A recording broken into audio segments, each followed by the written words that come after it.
What's going on, everyone? Welcome on into a Browns watch party, Week 6 against the Philadelphia Eagles. Matthew Peterson here with you guys, trying to save the season. If last week was a must-win game, I don't know what you call this, but this is truly backs against the wall.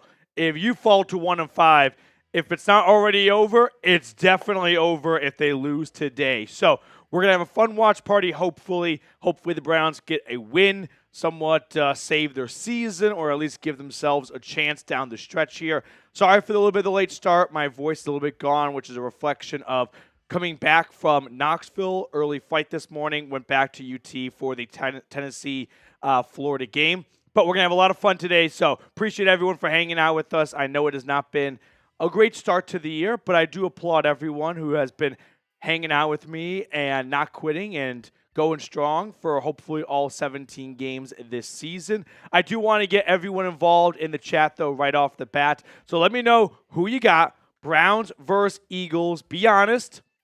It's okay if you want to say the Eagles. I really can't fault you for that. Browns or Eagles. Third game in this 3-game road stretch. Who is it? Time and the Buckeyes keeping with the Brownies. I like to see that. Ryan, the voice, which I'm very upset about because I think I just have such a weak voice. Like, it goes so quickly. Like, I wasn't even screaming that much at Tennessee, Florida last night. And in the fourth quarter, I made a conscious decision. We're going to clap because I don't want to lose my voice. And I still woke up and I feel like I have officiated 100 weddings. Just no voice. A lot of CLEs coming in. Like to see that. Appreciate it. Offline, I hope Cleveland. Yeah, that makes sense. Zachary, thanks for the live, Brownies. Zachary, you're very welcome. Go Brownies. No one wants to talk about last night. I love going to watch football games in person, but there are some pros and cons. One of the biggest cons being you don't get to really keep an eye or keep tabs on the other games. So I thought Ohio State was going to run away with the Oregon matchup. I looked at my phone, and they were up, I think it was like 42-29 or something. And next thing I know, they lost. So we could talk about that a little bit later on. But who you got? CLE or Philly? Get in the comment section below. Okay, I'm going to go with the Browns. I have no reason to. My only reason for going with the Browns is this. You're never as good as you think you are in the NFL. You're never as bad as you think you are in the NFL. And the Browns are hopefully not as bad as we think they are. I think this is a team that has shown that they have been resilient over the Kevin Stefanski era. So hopefully they can respond. But the Eagles at home, off a bye, getting healthy. It might be worse than last week if things go to plan for Philly. This could be an absolute torrential beatdown. This might be the one that really gets some heads to roll in Berea. So like Guardians. Oh. Yeah. Hello. Reed also lost his voice. I don't know what Reed did, though. I have no idea where it went. I woke up this morning and it was weird. So, I don't know. Reed sounds like he just came out of a 4-day bender. Offline Vortex, Ohio State could have won. They were in field positioning but got a flag and got sent back 10 to 15 yards. So I didn't get to watch much of the game, so I won't make any, I'm a Tennessee guy. I don't have a huge horse in that race. But was it not OPI, though, correct? Like, I thought everyone agreed that was the correct call. But it's the lack of timeout given to Ohio State on the slide by Will Howard that people are upset about, which, to be honest, I don't think there was a second left. That looked to me like it was a game-ending slide. I don't think you can just look at the moment he begins to slide 1 second and a timeout being called by a receiver, which I'm not even sure in college football if non-captains can call timeouts. That, to me, didn't really add up either. Okay. We do have to tell everyone really quickly, though, Reed, about our terrific sponsors before we get any further in our pregame show today. If you are just tuning in, we have over 100 people right off the bat pretty much, but only 19 likes. So quick reminder to hit that thumbs up button. Well, I remind you guys about our awesome friends over at Game Time. Game Time has so many awesome features like Game Time Picks, which filters out the fluff to show you only incredible deals on great seats so you don't have to waste time searching through thousands of tickets. One thing I really enjoy about Game Time is they've got so many great deals, like I said. Plus, if you find tickets in the same section and row for less elsewhere, Game Time will credit you 110% of the difference. So take the guesswork out of buying tickets with Game Time. Download the Game Time app, create an account, and use code CHATSPORTS for $20 off your first purchase. Terms apply. Again, create an account and redeem code CHAT Sports for $20 off. Download Game Time today. What time is it? Game time. Our video is also made possible thanks to Prize Picks. Prize Picks is America's #1 daily fantasy sports app with now over 10 million active members, where all you do is pick more or less on 2 to 6 player stat projections and watch the winnings roll in. Prize Picks invented the flex play, which means you can still cash out if your lineup isn't perfect. You can double your money even if one of your picks doesn't hit. So download the Prize Picks app today and use code CLNS and get $50 instantly when you play $5. That's code CLNS on Prize Picks to get $50 instantly when you play $5. Download the app today and use code CLNS to get $50 instantly after you play your first $5 lineup. I put all that information in the comments and description of today's video. Prize Picks. Run your game. So, we are watching the end of our second straight London game. The Bears are beating up on the Jags, which definitely does not make the one Browns win look any good this year. Congratulations, your lone victory is coming against a 1-5 Jags team who are back to being the Jags, it appears. So, not super encouraging, especially when you take into account they somewhat eked out a win in Jacksonville. But it is the NFL any given Sunday. They're all professionals. It's never going to be truly that simple or easy like you might see in college football. But we do have to talk about a different team in Ohio that may have some serious playoff aspirations. Did Ohio State get screwed at the end? What I'm talking about here is the Will Howard slide, where I've seen some people screenshot 1 second remaining as he begins to slide, and they believe that they should have been awarded the opportunity to call a timeout. I'll be honest, I don't think the Ohio State Buckeyes got screwed over. I think he just slid and the clock ran out. 1, he slid obviously in bounds, but 2, it was not a first down. So if there was 30 seconds or 45 seconds, the clock wouldn't have just stopped right there. And I don't think the play is immediately dead when he begins to slide. So might not be what you want to hear. I don't think Ohio State got screwed. If you need a fraction of a second to justify your path for winning, you probably didn't play another good 59 minutes and 59 seconds before that. Desire Best, what's going on? I do appreciate that everyone here is just like, I don't care what Petey says. They got screwed. The crime was sliding in that situation. That's what did them. Not the referees not awarding a timeout as if they have laser focus to see when the slide begins and as the receiver initiates a timeout, which again, I don't know if a receiver can even call a timeout. That's not a captain. So that one I could be wrong on, but I feel like the whole conversation could end right there. Also, it wasn't a first down, so the clock wouldn't have stopped anyway just because he began to slide. John Porter with a $5 super chat. John, great to see you, my guy. This game might be brutal, but go Brownies. It might be. This might be the game where it really all falls apart, and our only hope for it not going down that way is any given Sunday. When that is your key to victory, just hope and pray that our team shows up today. It's not looking good. But hopefully the offense can put up more than 20 points. I wouldn't be surprised if Stefanski kind of goes back to some more of his usual formations and play calling, more 2 tight end sets. Sorry, my voice. Some, David Njoku passes over the middle, things like that, and kind of get away from the spread offense, which they brought Ken Dorsey in, but it clearly has not worked. John, thank you so much for your super chat. Your super chat, by the way, John, gets you entered into a Browns jersey raffle. So we'll remind everyone, or not remind, but fill everyone in what we're offering on our show today. If you enjoy the free content and you want to support the channel, we have a super chat menu if you are able to super chat. $5 super chat gets you added to a Browns jersey raffle entry. So we're going to do that at the 2-minute warning of the fourth quarter. $10 super chat is a dog bowl. Hair the dog for me after tailgating all day yesterday in Knoxville. $20 super chat. My voice. Reed, we're going to have two different duck races. $20 super chat will get you added not only to the Browns jersey, but it'll also get you added to the game ball, which is going to be right here.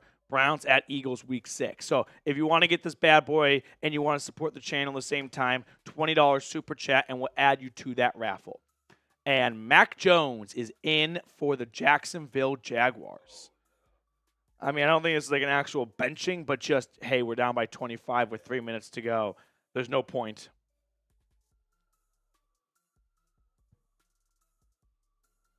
Is Trevor Lawrence a bad quarterback? That's a fair conversation to have right now. How about that whole draft class? Lawrence, Wilson, Lance, Fields, Jones. I mean, Lawrence is still starting. Zach Wilson's a backup. Trey Lance is a backup. Justin Fields is a starter for now, but I wouldn't be blown away if Russ were to take over if the Steelers continue to lose.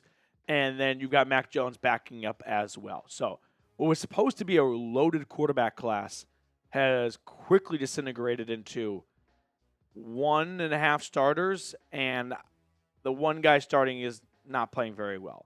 I don't want to give up on T-Law because he was just so good at Clemson. I got to believe he still has it. But there are so many throws where I'm like, that's not on the coach at all. I just don't know if you are making NFL caliber plays here like you should. We are trying to get, by the way, to a mini milestone. The big one would be 40,000, but the one before that for us here would be 38,000. But I do want to at least get to 37,500 by the end of the game. And by the way, we got producer Reed, as always, who is a Philly guy, so an Eagles fan. So what we're going to do here is if we can get to $100 in super chats before the game kicks off in 36 minutes, Reed is going to change out of some Kelly Green into a Browns jersey. So if we get to $100 in super chats, Reed, an Eagles fan, will wear a Browns jersey for the rest of the game. Reed, do you think they can do it? I don't know. I don't think Ball's so. in their court. I don't think so. Honestly, I don't think so. I think I'm staying in this green. Okay. Talk about this game a little bit here in a little bit more detail. Just a couple of things that outside of just hoping and praying the Browns need to do to get in the win column. One, offensively, it has to start there. There's plenty for the defense to work on, but I want to start by talking about the offense first. For starters, it's got to come out on time and quicker from Deshaun Watson. He is holding on to the ball for far too long. It is leading to sacks. There are some moments where you can blame the offensive line. There are moments where you can blame the receivers for dropping passes. But above else, this ball has to come out quickly. It has to be more efficient. It is just leading to one too many sacks, and the Browns are simply not a good enough team right now to overcome 2nd and 14, 3rd and 16. They just aren't. So, ball has to come out quicker from Deshaun Watson. Of course, you need some of your players to execute. You need your receivers to catch passes. You need your offensive linemen to hold on to blocks a little bit longer. Jack Conklin is back, which is awesome to see. So hopefully that's going to dramatically improve the offensive line and maybe help Deshaun Watson out a little bit more. It might be too little too late, but it will be fun to see Conklin back out there. So offensively, if there's one thing we want to see, it is get the ball out quicker. Defensively, the best thing to happen to the Browns defense this year is the Browns offense because they have gotten away with murder, but no one's really noticing too much because we're all too focused on the offense. The defense has a long to-do list, in my opinion. Number one, how about we get back to some fundamentals? One too many missed tackles. I've got Martin Emerson getting cooked all season long. Jim Schwartz kind of gave some nice insight to the touchdown that Emerson gave up last week to Terry McLaurin, I think it was. Was it Brown? I don't remember. Doesn't matter. And he said, hey, we ran man like 3 straight times, and Emerson for 3 straight plays was running all over the field and was gassed on that last play. I got to do a better job there. I got to put him in a zone to give him a breather. So it's moments like that where you kind of shift from putting all the blame on the player to, hey, that's kind of important context. Like if you were running up and down the field 3 straight plays and then they have you go on another man-to-man with a go route in front of you, you're probably not going to be able to go step for step like you were if you were a little bit more recovered. So tackling needs to improve. Fundamentals across the board for the Browns defense. Would love to see some takeaways, which we got some last week against the Commanders. Ultimately, it was just not enough because the Browns defense has to convert those takeaways into touchdowns themselves if they want to see points on the board. So that can fall on the offense for sure. But let's build off of those takeaways from last week because takeaways were a little quiet to open up the season. Now, overall, what is everyone's confidence level going into this game? Scale it 1 to 10 in the comment section below. I'm going to say I'm at a 3.3. I'm at a 3.3. As a Browns fan, I'd be at a 3. As an Eagles fan, I am also at a 3. You're at a 3 as an Eagles fan for this game. I'm scared. Eagles are off the bye. They are healthy. They've got A.J. Brown back. They've got Devontae Smith back. Lane Johnson back. Defense is suspect. The defense that is is for suspect, sure. And I just have a weird feeling that Deshaun Watson could, like we had that graphic, is him late in the season. Yeah, he's much better as the season goes along. And it's week 6 too. That's when it starts. Is week 6 when he gets better.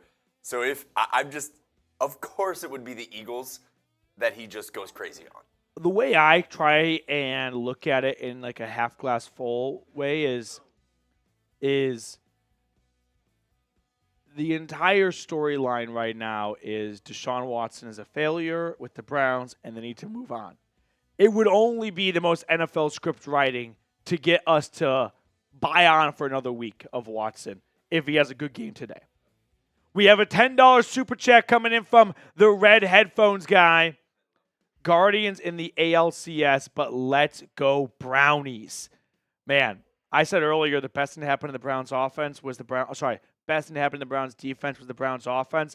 Best thing to happen to the Browns offense, the Cleveland Guardians going to the ALCS.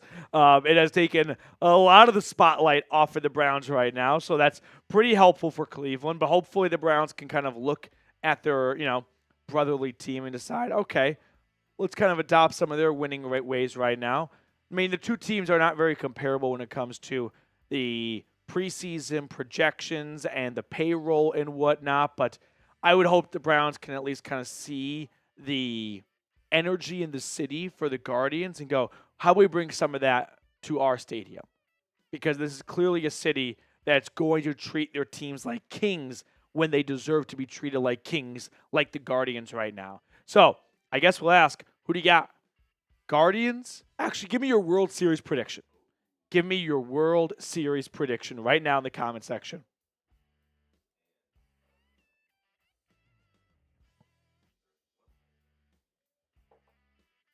World Series prediction. Desire Best says Dodgers-Yankees. Dodgers-Yankees was my preseason prediction. I felt like this season had the potential to be a very chalky baseball year because we were somewhat due for that since we've had some surprise World Series finalists the last few years. Like, no one saw the Rangers and the D-backs going. So now we got to kind of like swing back towards where's the payroll at? It's with the Yankees, it's with the Dodgers, it's with the Mets. No surprise, those 3 teams are at the end of the season. So my preseason was Yankees, Dodgers. I'm going to change. Give me Guardians, Dodgers. I'm going to go Guardians, Dodgers. Guardians, Dodgers. We're also having a super chat battle with our Eagles channel here at Chat Sports, hosted by Chase Sr., good friend of mine, who watched my dog this weekend while I was in Knoxville. But we do want to beat him still in super chats and, of course, more importantly, on the field as well. So if you want to help take down Eagles now and help us pick up a win within the walls of Chat Sports, and you're able to super chat, $5 super chat, you'll help us kind of defeat the Eagles channel in supers. But you also get yourself entered into a Browns jersey raffle where the winner can pick whatever jersey they would like. So if those two things sound good to you, Feel free to super chat if you are able to. $20 super chat. Not only will you get entered into the Browns jersey raffle, you'll also get entered into this Browns game ball for week 6 raffle we're going to do at the end of the game as well. So, $20 super chat for the game ball, $5 super chat for a Browns jersey. Really appreciate everyone that is able to super chat. If you can't, no problem whatsoever. I just ask you hit that thumbs up button. It's completely free to like the video. Christopher Stofira. Browns have players, not a team. Coaches are failing. Not much passion in players. I don't know, Chris, if I'd go as far to say that. This was a locker room that showed a ton of resiliency last year when they dealt with a ton of injuries. And watching them celebrate that playoff clinching win against the Jets, that looked like a team to me. So maybe you're right and maybe I'm wrong, but my gut tells me this is a team. It's just a team not playing well, and there are reasons for that. One being Deshaun Watson has not played super well. The receivers aren't catching passes. The offensive line isn't playing great. But also, I think this is a team that unfortunately has had poor draft classes start to creep up on them. You're just not getting – you only have, under the Andrew Berry era, one starter on all of offense drafted by Andrew Berry. It's a little tough to put together a team of trades and free agents without getting some home cooking going. So I think the lack of draft success the last few years is really starting to show right now. That's my 2 cents on it. Chris, as always, I do appreciate your super chat. Chris won a jersey raffle at the beginning of the year. He got a Myles Garrett jersey. So, Chris, if you win this one, I'm curious to know what jersey you get. Frank Page with a $10 super chat. That's Dog Bowl, is it not? I think so. I had a 5:30 a.m. flight this morning from Knoxville to Dallas. And I usually sleep very well on planes. And despite it being 5:30 in the morning, I could not sleep on this one. Just couldn't get comfortable. I'm a window guy. I got the aisle, and it was game over for me. But I owe 2 Dog Bowls. Because I have the Red Headphones guy and Frank Page. So this first one is for the Red Headphones guy. Here we go, Brownies. Here we go. Woof, woof. Here we go, Brownies. Here we go. Oh, oh. Frank Page, go Brownies. Appreciate you supporting the channel like this, Frank. Here we go, Brownies. Here we go. Woof, woof.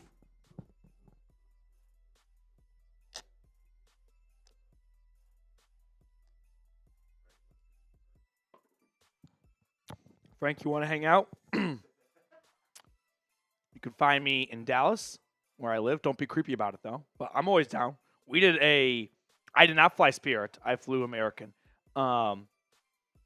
We did a Browns Report channel get-together in August in Cleveland. So I would love to make that an annual tradition. So, Frank, mark your calendar sometime, maybe next August. As we get closer to it, we'll actually, finalize a date and a location. Light beer does not count. I didn't realize the IPA police in the chat. Yeah, I was gonna say it's basically water. Yeah, well, I love a good domestic light beer. If you're at tailgate right now and you open the cooler, what beer do you want to see in that cooler? If you're at tailgate, and someone goes, "Hey, Frank, hey, Chris, beers are in the cooler. Can you get me one?" You open it up. What do you want to see for yourself in there?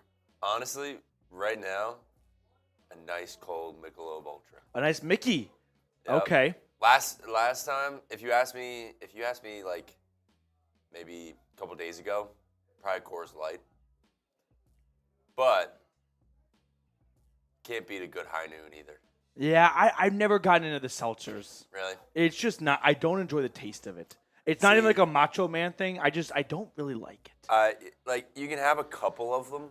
Yeah. But then it starts to get like a little too much, like with the flavoring and everything. I would say a Coors Light, a Coors Banquet and you kind of feel like a king. You kind of feel like you're on the set of Yellowstone. You're like, all of a sudden, I'm a big boy now. I got some hair on my chest, having the banquet beer, a yellow jacket. All right, we have over 250 people tuned in. We have 59 likes. Here's, I wouldn't say a deal, but yeah, I'll call it a deal, I guess. Every 100 likes we get, we're going to add someone for absolutely nothing out of the chat into our Browns jersey raffle. Ooh. And then every 100 subscribers we get, we'll add someone from the chat for the Browns game ball raffle we'll do as well. So every 100 likes, jersey raffle entry for free. Every 100 subscribers, we'll say like once we get to 400, not 459. I'm not going to do that math all day. You get added to our Week 6 game ball raffle we're going to do. Both of our voices are just gone. I'm really upset because I wasn't drunk at the game last night. And so I made a conscious decision like, all right, I'm going to do my part on some big plays, but I'm not going to scream the whole time because I do have an actual job to go to tomorrow. And it didn't matter. Didn't matter. Yeah, Ricky, Chubb's supposed to be back next week against the Bengals. I was not on my A game tailgating yesterday. Just couldn't really get good reception, too many phones. But Nick Chubb expected to return next week against Cincinnati. I wouldn't, pardon? My call back, yep. My call from the suspension. The Chubb thing is clearly a little bit of a PR timing. First home game since the Giants game. The Browns kind of need to earn some points with the fan base. So they're going to trot out Nick Chubb. It's kind of like when, what's the example? You see this every so often at like NFL games where, no, I know what it is. It's like when Roger Goodell walks onto the podium at the draft, but he brings on a World War II veteran with him. So no one's going to boo anymore, right? Like, here's Roger with a kid from Make-A-Wish Foundation. And you're like, well, now we can't boo because we're going to feel like an asshole. So even if the Browns lose, if Nick Chubb runs out there next week, Jimmy Haslam knows they can't boo me at home. Chubb's out there. That's a crime against humanity. Okay, before we get any further in today's tailgate, I do want to tell everyone watching about our wonderful sponsor, Game Time. Game Time has so many awesome features, one of them being Game Time Picks, which filters out the fluff to show you only incredible deals on great seats so you don't have to waste time searching through thousands of tickets. One thing I really enjoy about Game Time is their all-in pricing option. Toggling this feature shows the total upfront cost with no surprise fees at checkout. So take the guesswork out of buying tickets with Game Time. Download the Game Time app, create an account, and use code CHATSPORTS for $20 off your first purchase. Terms apply. Again, create an account and redeem code CHATSPORTS for $20 off. I put all that information in the comments and description of today's video. Download Game Time today. What time is it? Game time. We got Super Chat? We do. Desire Best. We'll get that on screen. Desire Best. HT if Browns. Hot take. Okay, thank you. I was like, man, I feel old. Hot take. If Browns win, Sirianni gets fired. Live stream later. We'll circle back to the second part of your question later on, Desire Best. No, I don't think Nick Sirianni actually gets fired like we saw Robert Salah get fired. No. I don't think it's going to be that knee-jerky.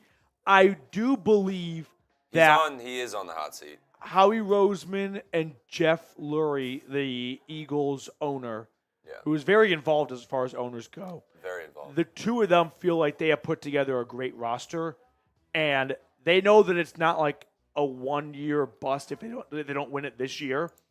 But if they don't get a playoff win, I'd say, they're going to see if they have improvement options. And maybe they find one, maybe they don't. But if they don't get a playoff win, they will do some level of an internal search is my prediction. I 100% agree. I think he is definitely on the hot seat right now. And if it doesn't look like it's getting better, and the fans continue to call for his head, something will happen. Either in-house or they go get somebody. It's just not working.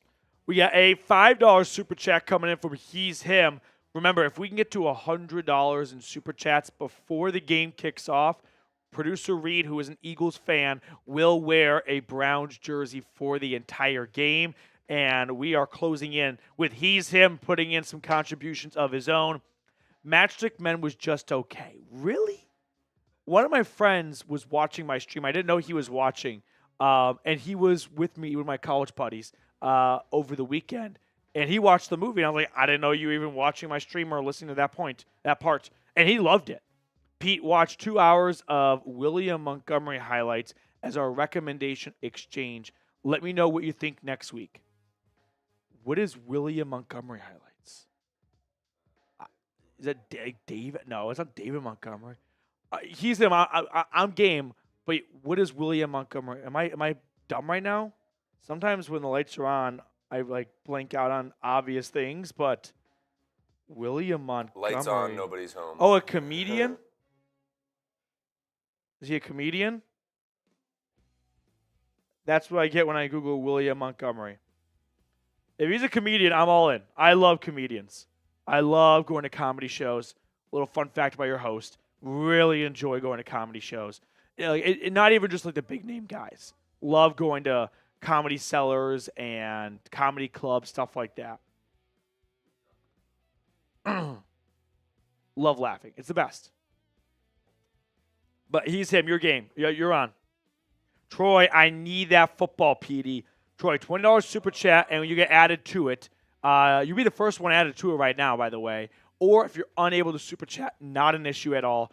I ask you subscribe to the channel, and if we get to 37,400 subscribers, we will pick someone out of the chat for absolutely nothing. So, this is our game ball. I can sign it, mail it to you. It's a fun way just to have a little, memento of maybe one of your favorite YouTube channels. Maybe not. Chappelle is the best. I love Shane Gillis. It's very basic of me, but he is truly he's on top of the world right now for comedy. He makes me cry laughing sometimes. Yeah. Love Tom Segura. You get that G, Danny. Yeah. Nate Bargatze's great. Those are all some really good comedians. Have any of you guys in the chat, have you guys seen the SNL skit with Nate? That is so funny. Them crossing the Delaware River? Yeah. Yeah. So it's called football. So you kick the ball. Only sometimes. Yeah. I love that one too. Okie dokie. Where were we? I wanted to see the other games going on today. Just peek at what other games we have going on. It's a good slate in terms of timing balance. Chad BK, we'll get to your super chat, Chad, in just a second here. But we had the London game, so you kind of get a nice run of all-day football. London game was not the closest game in the world, but we saw a lot of points, not too bad. Chad BK, yeah, we saw He's Hims. Appreciate you, He's Him. Chad BK, season isn't over yet. Let's dig in. Ooh, my voice. Let's dig in and stomp those Eagles. Get back in the fight. Go Browns, dog pound. Every $10 super chat is a dog bowl. Chad, go Brownies. I just saw on TV the percentage, which I don't like the percentage to make the playoff based on the record starting, because 7 teams make the playoffs now. You can't incorporate when it was 6 teams versus 7 teams. You have to start completely over, in my opinion. Matthew Stafford is at the Fox Studios. His teeth look really white. Okay. I was like, that is ghostly. I'm like Chad, 90, go I'm Brownies. 95% sure Matthew Stafford has veneers. I could be wrong, but those look way too good. And I think there's pictures of him before he had those teeth. Like he had like messed up teeth. Okay. You really kept good track of Stafford's teeth over here. No, not Read really. the dentist. It's the internet kept track, and I just looked. Desire Best, thank you so much for hanging out with us, dude. We'll catch you later, big guy. Let's see. I saw someone ask what needs to happen for the Browns to win. Having Jed Wills and Jack Conklin will hopefully Now I wouldn't say be enough, but be a big step forward. Not just a step forward. You need to be a big step forward to afford Watson a little bit more time when you do want to get those big plays down the field. But he also just has to get the ball out quicker himself. He is just missing open receivers.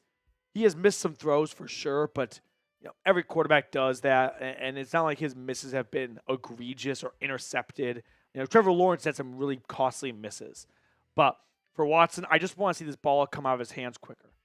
If we can get that today, I'm going to feel a lot better about somewhat saving this season. We'll have a fun game in the afternoon slate. Lions at Cowboys. But if the Browns win today and Nick Chubb comes back, which is expected next week, are you back in?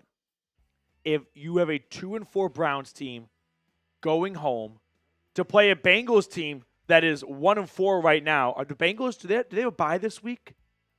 No, I don't think they have a bye. So you could have 2-4 Browns and 2-4 Bengals, or 2-4 Browns and 1-5 Bengals. If the Browns can get to 3-4 and have Nick Chubb and their offensive line back, are you back in at that point? What do you think? I'm probably going to be back in. If they can get a win today, if they win the next two and they're 3-4, they're not dead. They've got a pulse. It's faint, but there is a pulse. Oh, that's right. On Sunday Night Football. Yes. That's going to be a Bengals win. I think so. Bengals are hungry. I'm kind of high on the Giants. I'm not going to lie. No, I think I'm drinking the Kool-Aid. Giants come crashing down to earth. Bengals win a close one. I'm going to go with Bengals in that one. Despite the 1-4 start, Joe Burrow has the best stats he's like top 3 quarterback stats right now. I mean, he lit it up against the Ravens last week. Ray with a $5 super chat. Let's go. We got over 300 people tuned in. We are 4 likes away from 100. Every 100 likes, we're going to pick someone out of the chat for a free raffle entry for our Browns jersey raffle, which will be the 2-minute warning of the fourth quarter. So, in short, like the video. Ray, watching the Arizona Desert Dogs, watching with the Arizona Desert Dogs, Browns backers. Go Browns. Ray and Browns backers in Arizona, thank you guys so much for hanging out with us. And go Brownies. Let's get a win. And let's try and just, I wouldn't say save the season, but can you at least make us or give us hope and belief for a little bit longer? I don't want the season to be over this quickly. If they end up going, if they win today, they're 2-4, and they win next week and they're 3-4, and they end the year 8-9. I'd rather have that outcome than just feeling like season's over before Halloween. That's a really big blow to the gut. Well, and just hold out a little bit until Chubb gets back. Yeah, give Chubb some meaningful games here. If he comes to a 1-5 team, I'm gonna jump off the bridge. You can't do that. We got to 112 likes. So if you guys are ready for a free jersey raffle entry, we're going to pick one person out of the chat. If I don't pick you, $5 super chat, you will get added. Or wait till we get to another 100 likes, which we are about 85 likes away from that number. So start spamming C in the chat right now, and we're going to pick someone out of the chat for a free entry for our Browns jersey raffle, where the winner can pick the jersey of their choice. So start spamming C. We're just going to pause the chat here. Whoever's at the bottom when we pause it, that's going to be the winner and get the free entry. Spam C. Spam C. We're going to pick someone in 5, 4, 3, 2, 1. Pause it. Cool guy. Cool guy. Cool guy called zone. Free entry for cool guy. Well deserved. Cool guy's always here with us. Congrats, cool guy. Best of luck in the duck race. We wanted to look at the other games today. So, yeah. And we're also, by the way, now $50 away from getting to $100. If we get to $100 before kickoff, Reed is going to wear a Browns jersey for the entire game. He's an Eagles fan, so it'd be fun to have him cross-dress a little bit and give him in a Browns jersey for the next 4 quarters. We're $50 away. Got to get there in 9 minutes and change. So let's peek at some of the other games here. Was it last week or 2 weeks ago where I almost nailed every single game in that noon slate? I don't remember. It might have been 2 weeks ago. Yeah, that's okay. So, Bears beat the Jags. We haven't updated that. That's my fault. Colts, Texans. I like Texans, Colts, Titans. I like the Titans in this one. Off a bye, and I don't think the Colts are really that good of a team. They are better with Joe Flacco. We know that. Say you're betting against Joe Flacco? No, Anthony Richardson's playing. No, he's not. Oh, I thought Richardson was playing. No, I'm pretty sure he's out. Oh, did I miss that? It might have been when we were getting ready, but someone fact check me. Correct me if I'm wrong, but I don't think Anthony Richardson is playing, only because Jake isn't starting him in fantasy. He's starting somebody else. Someone do the research. Is Anthony Richardson starting today? I thought I saw yesterday he is expected to go. Richardson is playing, says Cameron. I thought Ohio says out. Which one is it? Someone give me an answer. No, because I don't. Cardinals, Packers. I like the Cardinals in this one. They've kind of been my pick all year of like a scrappy team. Cameron says he's playing. I don't know who that. We're going to find out together, I guess. Texans, Patriots. I think the Texans stomp the Patriots. It's Drake May's first start. I like the Texans to win big in that one. Okay, I think you're right. Richardson's out. We have conflicting news, but we've got Ty Man and Sean saying out. So now I'm kind of back to the Colts a little bit in that one. Bucs Saints. I'm going to go with the Buccaneers. I think things might start to really free fall for New Orleans. And the Bucs are a good team. Baker's playing well. I'm going to go with the Bucs. And Spencer Rattler starting. Oh, I didn't even think of that part too. Yeah, definitely hammer the Bucs. Browns, Eagles.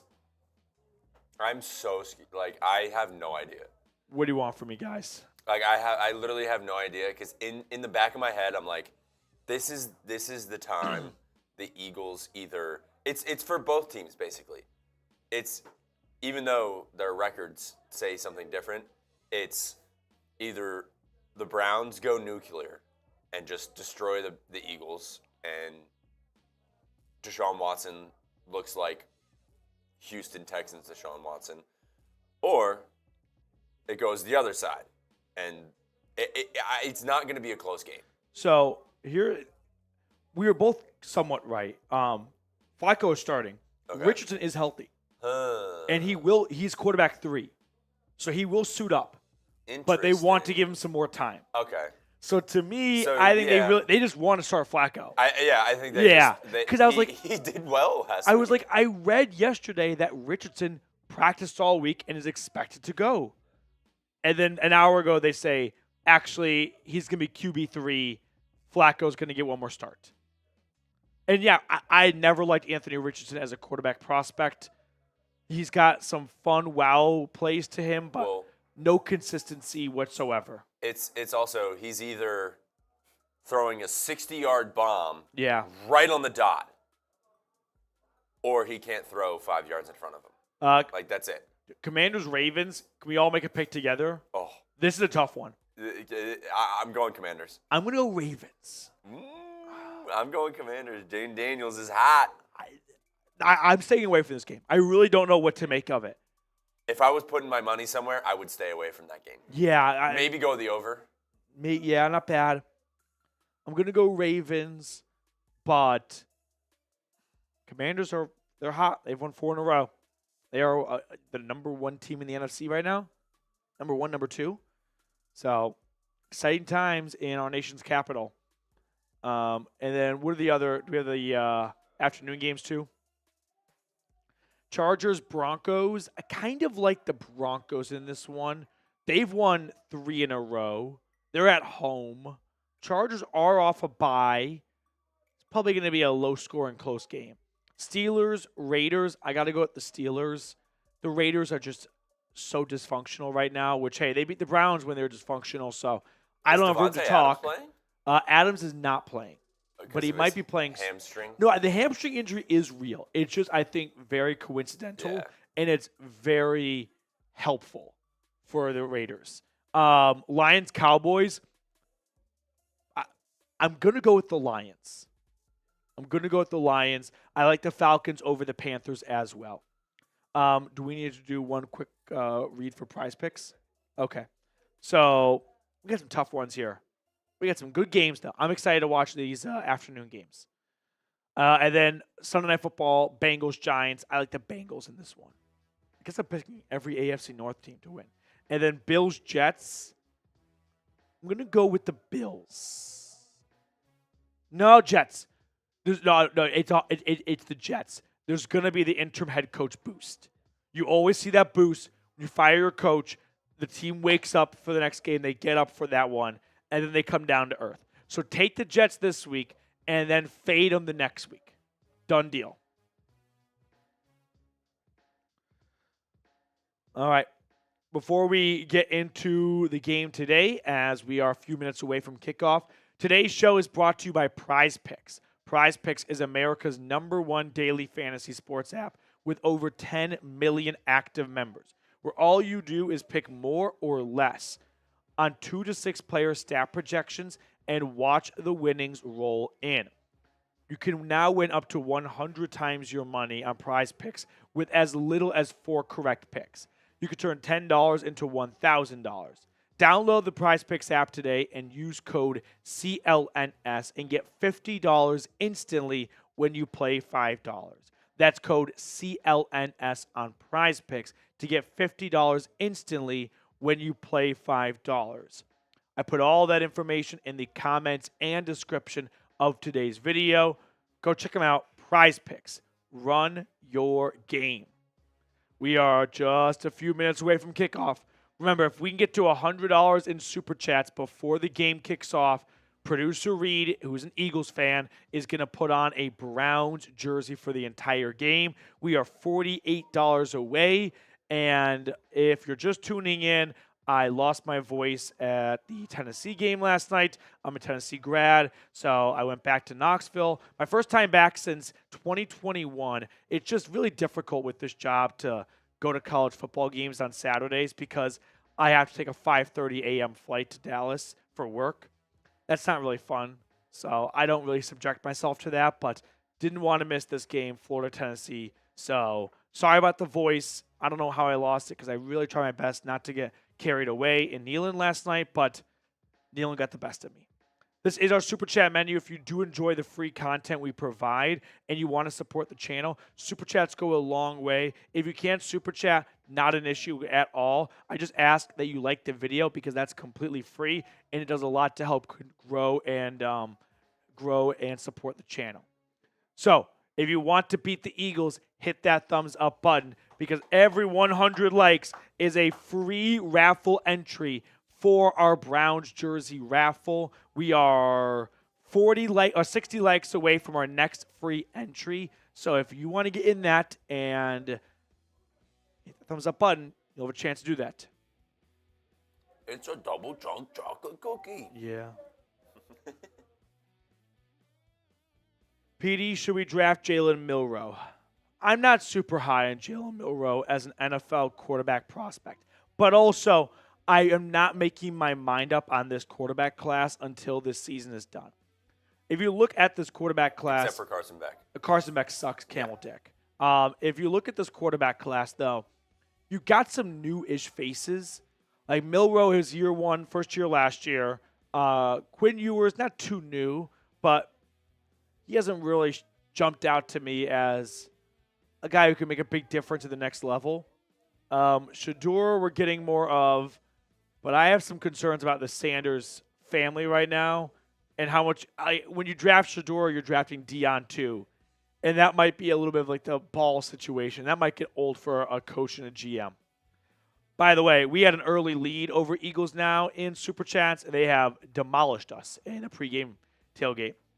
So, still a lot of game left. A lot of game left, but it is not going well. We can leave it there. It is not going well. We can beat them in likes. All right. We can't beat them in likes. We're at 160 likes, so hit that thumbs up button.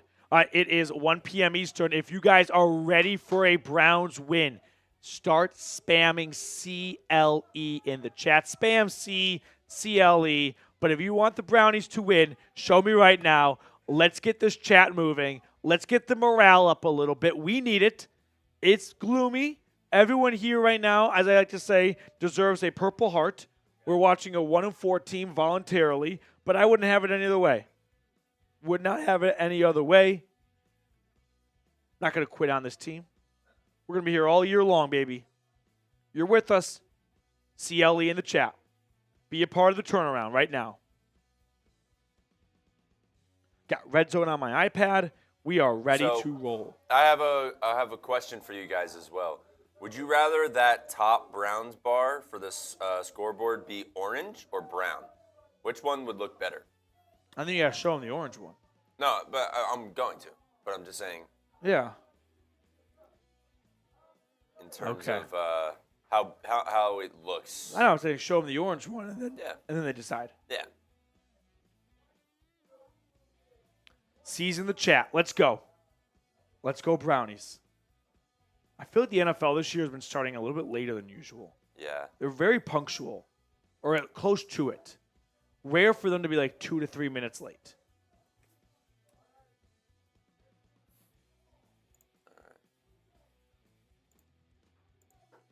Okay. A.J. Brown, Devontae Smith, and Lane Johnson all coming back. So we got the brown or the orange.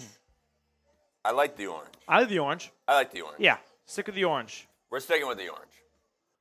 All right, here we go.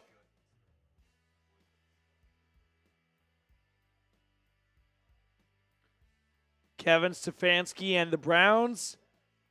Kevin's homecoming, right? Went to Penn, this neck of the woods.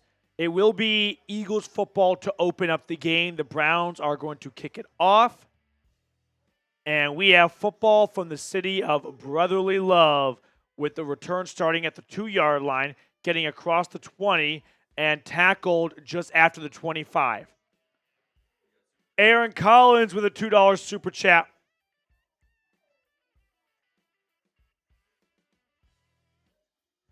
Here comes the Eagles offense off the bye. Aaron will get that super chat on screen for you in just a moment. 1st and 10 for Jalen Hurts and Saquon Barkley.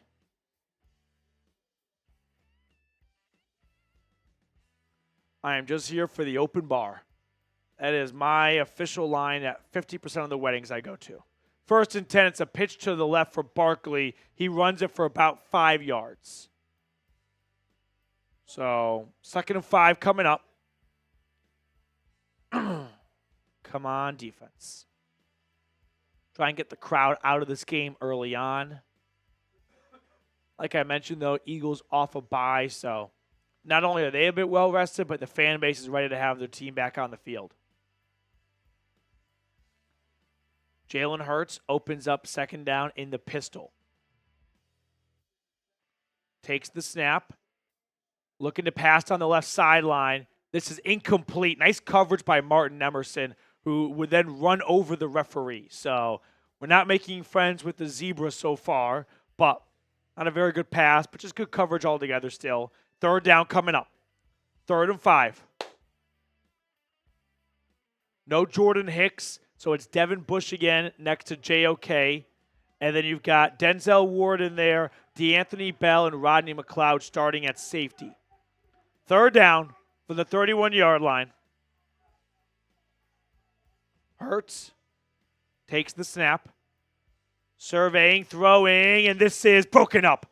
Nice play by Rodney McLeod against his former team. Eagles fans watching know him. But great play by the secondary, back-to-back plays. Browns defense forces a quick 3-and-out in 51 seconds. Frank selling signed Cooper full-size helmet. That's super cool. I don't really know how I can help facilitate that here, though, if that's what you're looking for. But I do like that. I mean, that's an awesome get right there for someone. So it is 4th and 5. The Eagles punt it away. Return across the 20, across the 30, tackle just shy of the 35. That's Jalen Darden. So Jalen Darden, who started the year off as the punt returner, then lost that role to James Prochet, is back. Here comes Deshaun Watson and the offense. Why are we all it's almost like I prefer the defense to be on the field because I'm that afraid of the offense. We got he's him super chatting. We hit this one already. 1st and 10. Watson from his own 33, under center. Handoff, Jerome Ford. Nice run by Ford. Michael Dunn is in, by the way, at guard. So you got Dunn replacing Zach Zinter at right guard, and you've got Wills, Petonio, and Conklin starting, but Nick Harris starting for Ethan Posick. So you get some guys back on your offensive line, but not everyone. 2nd and 7 after a Jerome Ford run. Deshaun Watson in the gun. Snap, quick throw, caught David Njoku. He gets 2 yards. Is that not what I basically said they were going to do before the game? Just quick throws to David Njoku. And just try and get Njoku to break a tackle and pick up some yards after the catch. That's going to be, I think, the way the Browns manufacture some big chunk yardage is just get David Njoku one-on-one and let him run over people. 3rd down and 5, just like the Eagles. Snap to Watson. His throw is dropped. It's dropped by Amari Cooper, and it would have been a 1st down. Pass wasn't on the money, but it's got to be caught. It's got to get caught. And now Nick Harris is injured, your backup center. I don't know what happened to Harris. Gets rolled up on his right ankle is bothering him. You know, actually, that was a really good. Yeah, that was a good enough pass to be caught. Yeah, I thought it was more behind initially. Nope, it's just another drop.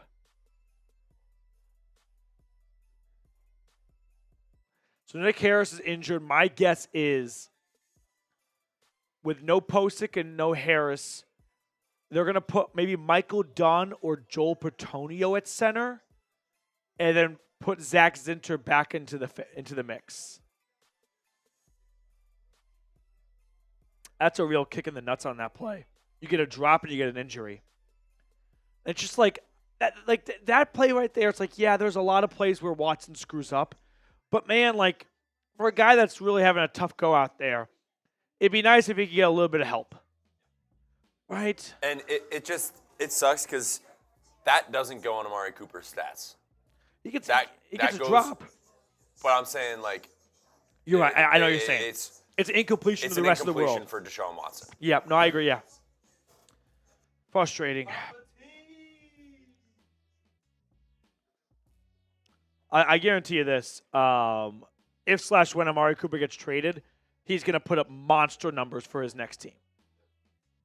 Papa T, $20 super chat. That gets Papa T added with a $20 super chat, by the way, to our Browns Week 6 raffle. Sup, Matthew and crew. Hey, Browns, give me a reason not to clean the garage today. Let's get our shit together. Go fans. I got 3 hours for you to avoid cleaning the garage, Papa T. We have both offenses going 3 and out to open up the game here. Tough one for the Browns, just an injury and a drop. That's that's kind of just been the mantra of the year. Injuries or drops. Everyone drop a T in the chat for Yeah, Papa T. Love that. Drop a T in the chat. He is part of our Brown and Orange Club as well. What Japan Football League am I watching? Quick red zone peek here. I mean, so early still, but scoreless as I look across the league. Texans at 4-1, Patriots at 1-4. New England's wearing their throwback unis with the Patriot on that. Oh, man.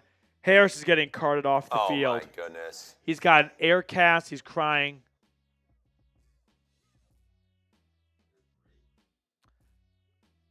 I don't know, but he's in a tough space right now. That's awful. So unfortunately, Harris is done for the day after 3 snaps. We'll see what the Browns do with their offensive line when they come out next. My guess is Dunn goes to center and Zinter goes to right guard.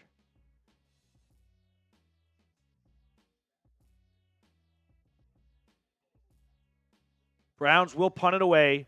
Cooper DeJean is deep for the Eagles.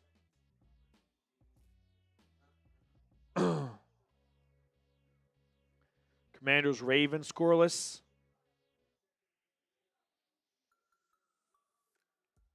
So Cleveland is down their 2 top centers. Jeff, that's a good point. Watson can't put it on the letters on a 3-yard pass. It's both. Return gets across the 25. And about 10-yard return for DeJean. Yeah, the pass from Watson wasn't perfect. It wasn't perfect. If any other quarterback made that pass, though, we wouldn't be criticizing the pass. Let's be honest here. If that pass came from Jameis Winston, no one would be upset at Jameis. It would be all on Amari Cooper. I understand we're frustrated with Watson, and there's plenty to be frustrated about, but let's not reach for things. We are closing in on 400 subscribers. If we get 13 more subs, free entry for someone out of the chat for our Browns Week 6 game ball. 1st and 10, Philly at their own 31. Hurts in the gun. Takes the high snap. Ball's loose. Jalen has to jump on it. Now he throws it out of bounds. So that's a good point. Let me see. Oh no, where'd it go? Nick, that's not funny. Jacob. What? No, go ahead.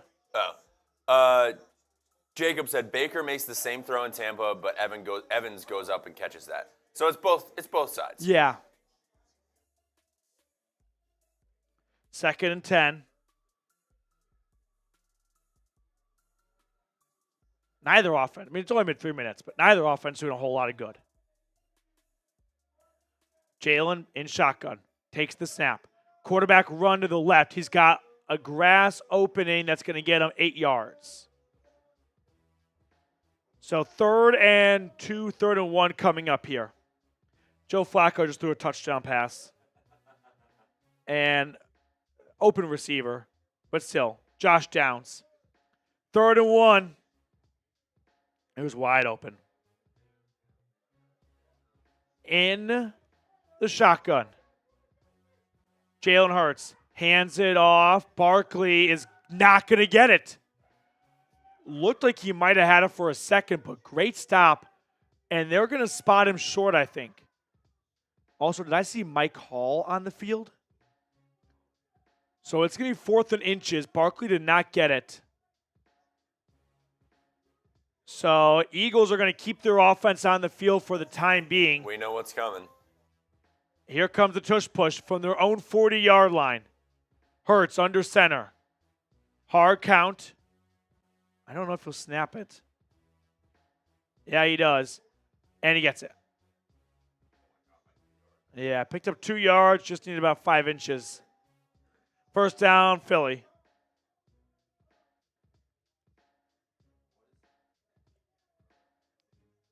We got to 215 likes, by the way, so that's another free entry for our Browns jersey raffle. We'll do that at the end of this drive. 1st and 10, Jalen Hurts in shotgun. Hands it off to Barkley, who runs into the back of Landon Dickerson and just ricochets to the ground. Barkley could have had maybe 10 yards there. He ends up only getting about 2 to 3. He just ran full speed into his left guard and just bounced right off onto the ground. 2nd and 6.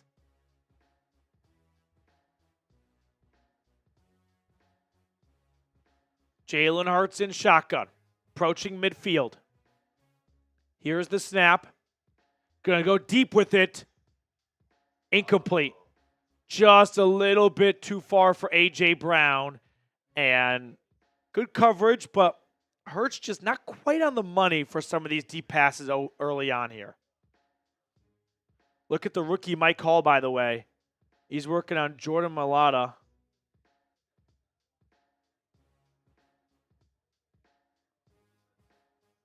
Yeah, good defense, just overthrown by Hurts a little bit. 3rd and 6, here we go. Let's get a stop. Let's get off the field here. In shotgun. 3rd down. Jalen takes the snap. Pressure coming. Lobs it down the left side. This is dropped. Incomplete. Devontae Smith had it, and then he didn't, but a flag is down. I think it's an incomplete pass. It was Smith, then it was Ward, then it was on the ground incomplete. But is this defensive pass interference? Yeah, they're going to call DPI here. It's just an incomplete pass if there's no flag. But, oh! Pitch of the flag, there we go. Not going to lie, that could have been called, but we'll take it. I think great play by the Warden still. It was a jump ball. I feel like it could have gone either way. If it was called pass interference on the field, then it stays. Yeah. If not. So 4th and 6, and Jalen Hurts opens up this game 0 for 5. 2 quick punts within the first 5 minutes for Philly's offense. Return starts at the 9. Gets across the 15, and that's about it. So Watson will have a long field in front of him. I think the reason why they pick up this flag is because Ward is actually going to turn his head and look back at the football. So I think that right there goes, okay, he's making a play on the ball, and the two guys are fighting for it, whereas Warden is just running through Devontae Smith. 7-0 Texans over the Patriots. Drake May and the offense not doing a whole lot, it looks like, early on. But just his NFL debut. All right, spam CLE for a free raffle entry. Over 1,000 people tuned in right now. Every 100 likes is a free raffle entry for someone out of the chat for a Browns jersey we're going to raffle off at the 2-minute warning of the 4th quarter. If I don't say your name and you still want to be in it, $5 super chat, and we will add you to that raffle. Ricky, I think Denzel Ward might be the best player on this team right now. Like, I think he's playing the best football right now of anyone. He has just been awesome this year. Only thing missing is a couple of those pass breakups could have been turned into interceptions. Okay, spam CLE. We're 50 likes away from 300, and then we get to add another free entry from the chat into our jersey raffle. 3-0 Commanders over the Ravens halfway through the first quarter. Okay, are we ready to pick someone? Let's pause the chat in 5, 4, 3, 2, 1. Pause it. Beth Hall. Beth has actually gotten a sneaky amount of free entries from the chat. Well, we're 45 likes away from another free entry, so if you didn't get it there, hit that thumbs up button, and you'll get another shot at it soon. Buccaneers, what did I tell you guys, are all over the Saints right now. It is 14-0 Tampa over New Orleans. Here we go, coming back to Philly. It'll be Browns football, scoreless. Still early in the first quarter, too, by the way. I mean, 3 punts so far. Neither team has gotten past the 50. We are 32 likes away from 300 likes. Here's 1st down and 10 for Cleveland at their own 16. In the pistol formation, Watson takes the snap. RPO, he's going to run with it, and he is tackled for no gain. Nolan Smith, former first-round pick out of Georgia, on the tackle. We got some super chats coming in here.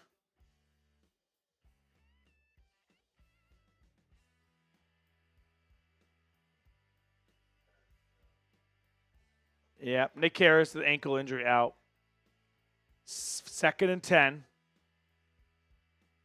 Watson in shotgun. He will hand it off, and Jerome Ford has a crease, and he jumps through it for a gain of about 10. It'll be right near the first down marker, and now Jerome Ford is going to hobble off the field. We got a couple of super chats here. Zach Miller, $10. Zach, thank you so much. $10 super chat. That's a dog bowl.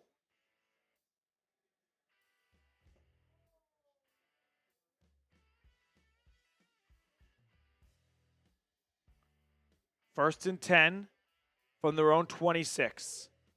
Watson in the gun. Here's the snap. Handoff. Deontay Foreman. And Foreman gets a nice 5-yard gain on first down. Zach, go Brownies.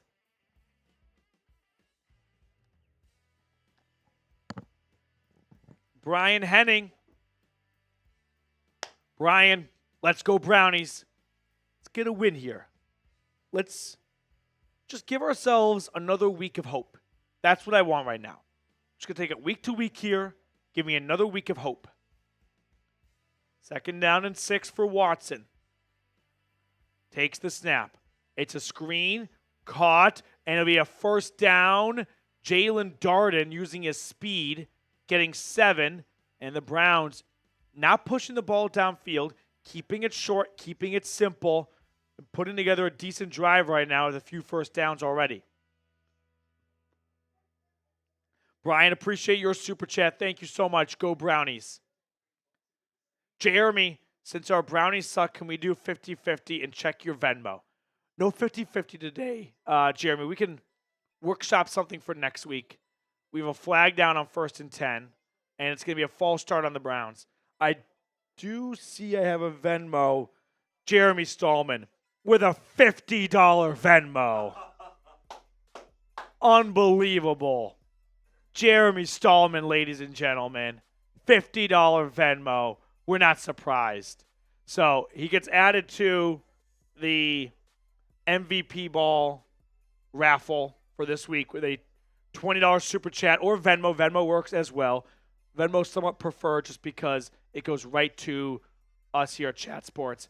On 1st down and long, Amari Cooper makes a nice grab right by the first down marker. Jeremy, thank you so much again. Go Brownies. Let's just stay on the cooler side for the first half. Not going to get too worked up if things start going well here. We're going to be on, we're going to have to see it to believe it for all 60 minutes. 2nd and 1, nice gain from Watson to Cooper. Deshaun in the gun. Takes the snap, handoff, Pierre Strong. First down run for Strong, gets 5 yards. Cleveland is at the 50.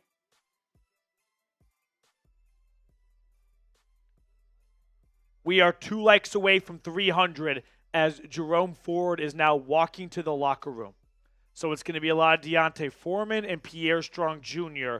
No Nick Harris. He is out for the rest of the game with an ankle injury.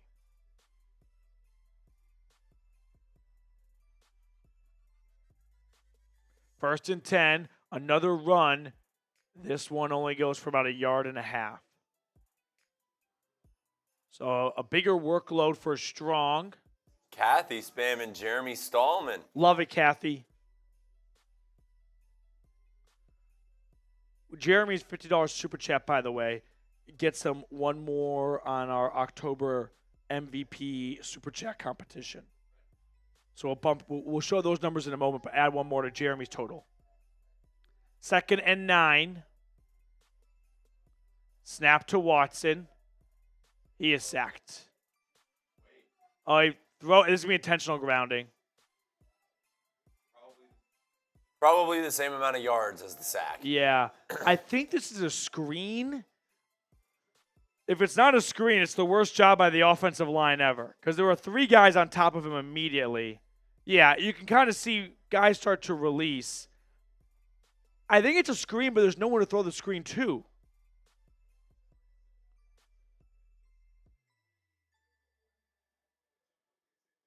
And this, well, he's got Pierre Strong Jr. there, actually. So maybe this is not intentional grounding. Okay. I missed him being down. It says 3rd and 9 on the broadcast, but I don't know if that's right or not. I think they're going to review that. I think they're saying incomplete. Yeah, the Eagles are going to challenge and say that Watson's knee was down. I mean, this is a difference about 8 to 10 yards or so on 3rd down. So the Eagles are going to challenge, try and make a 3rd and very long, as opposed to 3rd and 9. All right. While they look at that play, I want to tell everyone watching about our sponsor, which is Game Time. Game Time is an awesome feature called Game Time Picks that makes getting tickets to see your favorite teams play live even easier. Game Time Picks filters out the fluff to show you only incredible deals on great seats, so you don't have to waste time searching through thousands of tickets. Take the guesswork out of buying tickets with Game Time.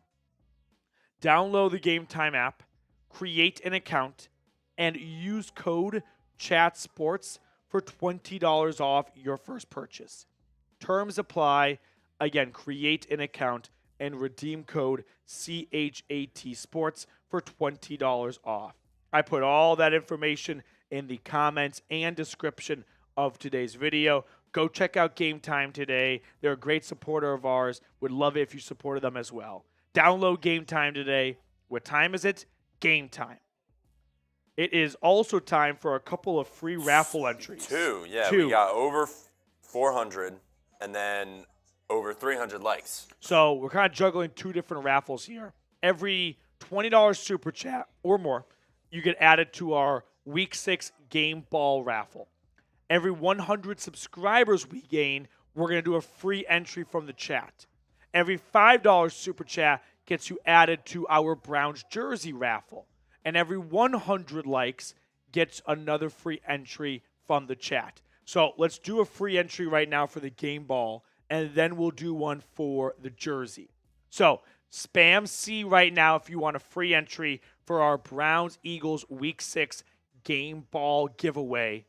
Spam C, and then next we'll do a free entry for the Browns jersey. But right now for our Week 6 game ball, Browns versus Eagles. Okay.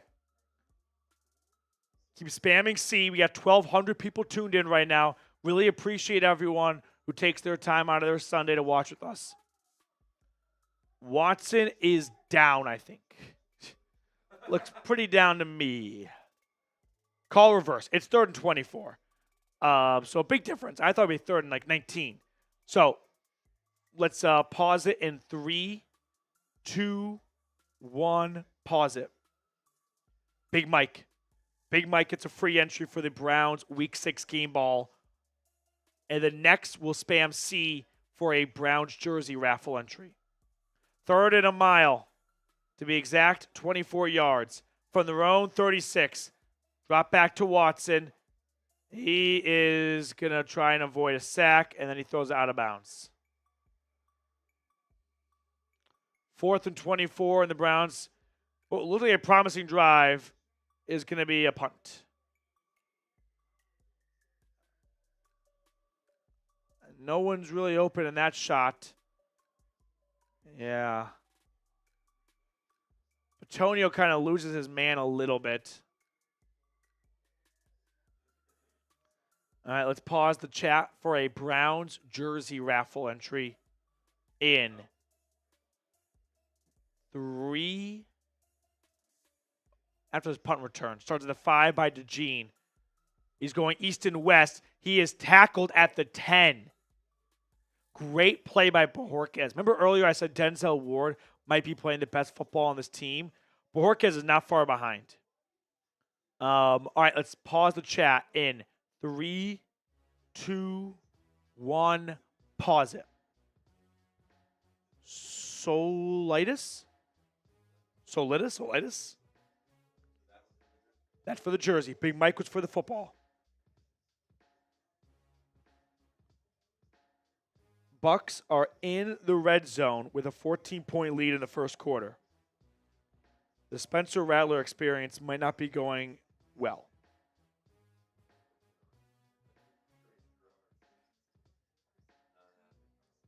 Yeah, let's peek at the red zone scores read if we can.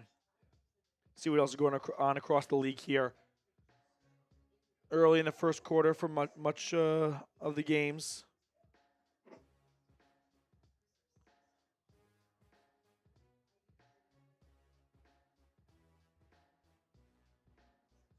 Gotta love political ads. I'm gonna miss them. No. Okay. Packers over the Cardinals. I like the Titans. I know they're not very good, but I don't think the Colts are very good either. I know. Once I learned Flacco was playing, I thought it was Richardson. I swung back, but I'm going to stick with the Titans. Stick with my Titans. Texans Patriots is exactly how I thought it was going to go. Yeah, it's probably going to get a lot worse. It's probably going to get a lot worse for that for New England. Bucks Saints, and this is like kind of the game of the day. I believe this game was poached by either Fox to be their game of the week, America's game of the week, or by Sunday Night Football. And I believe CBS has it, and they said no. They protected it. That's be a fun one right there. Commanders, Ravens.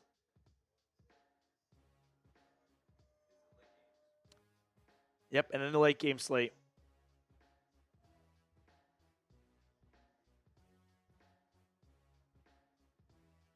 Aw. Kenny Albert, 500 games.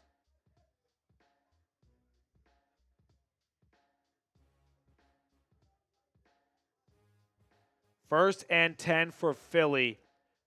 With under 5 to go in the first quarter, they have yet to complete a pass. 0 for 5.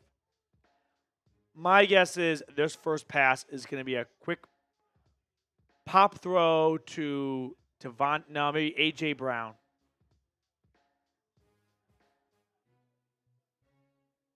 First and 10. It's a pitch right for Barkley. Saquon makes a nice cut, bounces off a defender, and Barkley gets 8 yards.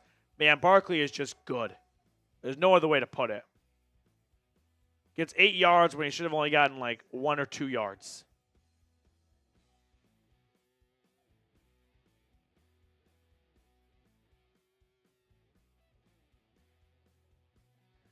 Second and 2.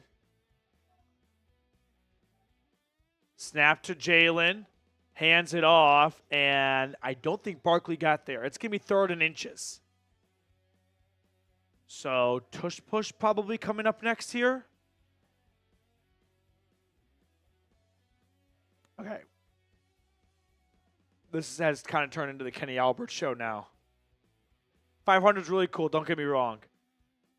But now it's like, it's Kenny Albert's 500th game, and there's a game in the background. Push tush is successful for Hurts.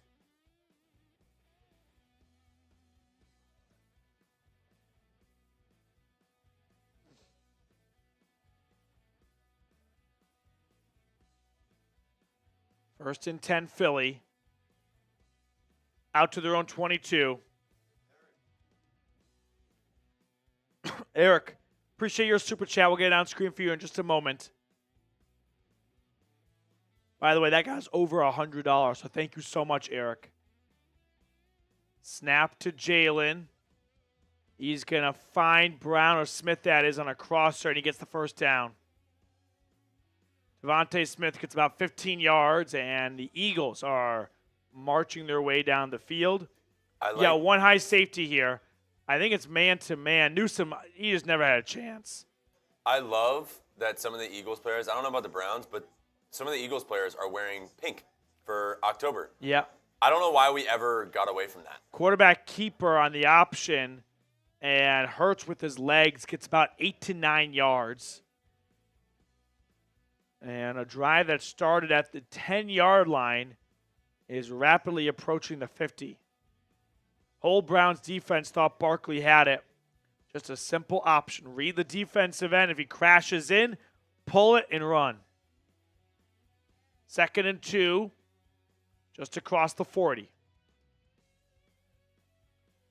Jalen Hurts takes a shotgun snap. He hands it off to Saquon, who is tripped up from behind, gets 1 yard. We're going to have another 3rd and short, and we're probably going to have another tush push. I don't watch enough Eagles games to have a strong enough assessment on the tush push, but one would think if you do it too much in the game, it might start to get taxing on the offensive line.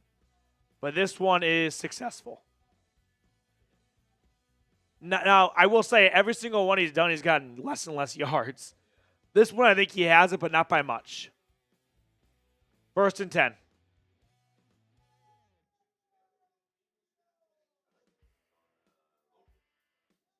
Yep.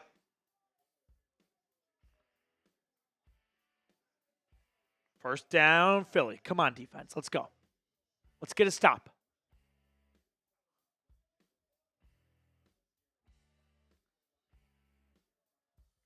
How about a Myles Garrett appearance right now? It's another run for Philly, and Diabate, sorry, a part of the tackle. Gain of just 2. Under a minute to go in the first quarter.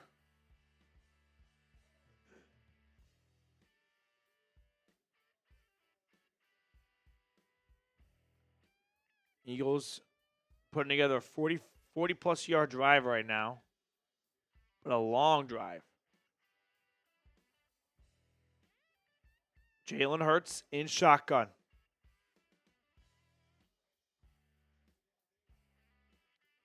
Here's the snap, drop back, throw to the right is caught. Devontae Smith, gain of about 6, and we'll have 3rd and short to probably start quarter number 2. We'll see if Philly snaps it quickly. There's 10 seconds left. Probably just going to go hard count here and see if they can get a cheap first down. Yep. So, second quarter will be next. 0-0. Eagles with the football marching down the field. Oh. Shout out your city for me. We have 1,300 people tuned in right now. Would love to see where everyone is watching from. So get in the chat. I'm giving shout-outs. Who's going to get their city in first? Trevor Nader's in Columbus. David's in Ingram, Texas. John's in Duluth. Beth is in Toledo. Kyle's in Spokane, Washington. Gainesville, Florida. Reese is in Ohio. Jacob's in Sandusky, Ohio. Josh is in Mansfield, Ohio. Columbus from Gamer. David's in Dover, Delaware. Michael's in North Dakota. Tampa's in the house. Indianapolis. Cameron's in Frankfort, Kentucky. Kung Fu is in Houston. David's in West Virginia. Matthew is in North Carolina. Chris is in North Carolina. Cousins in Euclid. Derek's in L.A. Mr. Johnson is in Italy. Brian is in Valparaiso. Paul is in Tucson. And Chris is in Memphis. I always wanted to go to the Memphis Barbecue Fest or Rib Fest. I was supposed to go, and then Coco happened. So we got canceled. Brad is in Cleveland. Brad, great to see you, dude. Thank you for watching with us today. Ogden, Utah from Reed.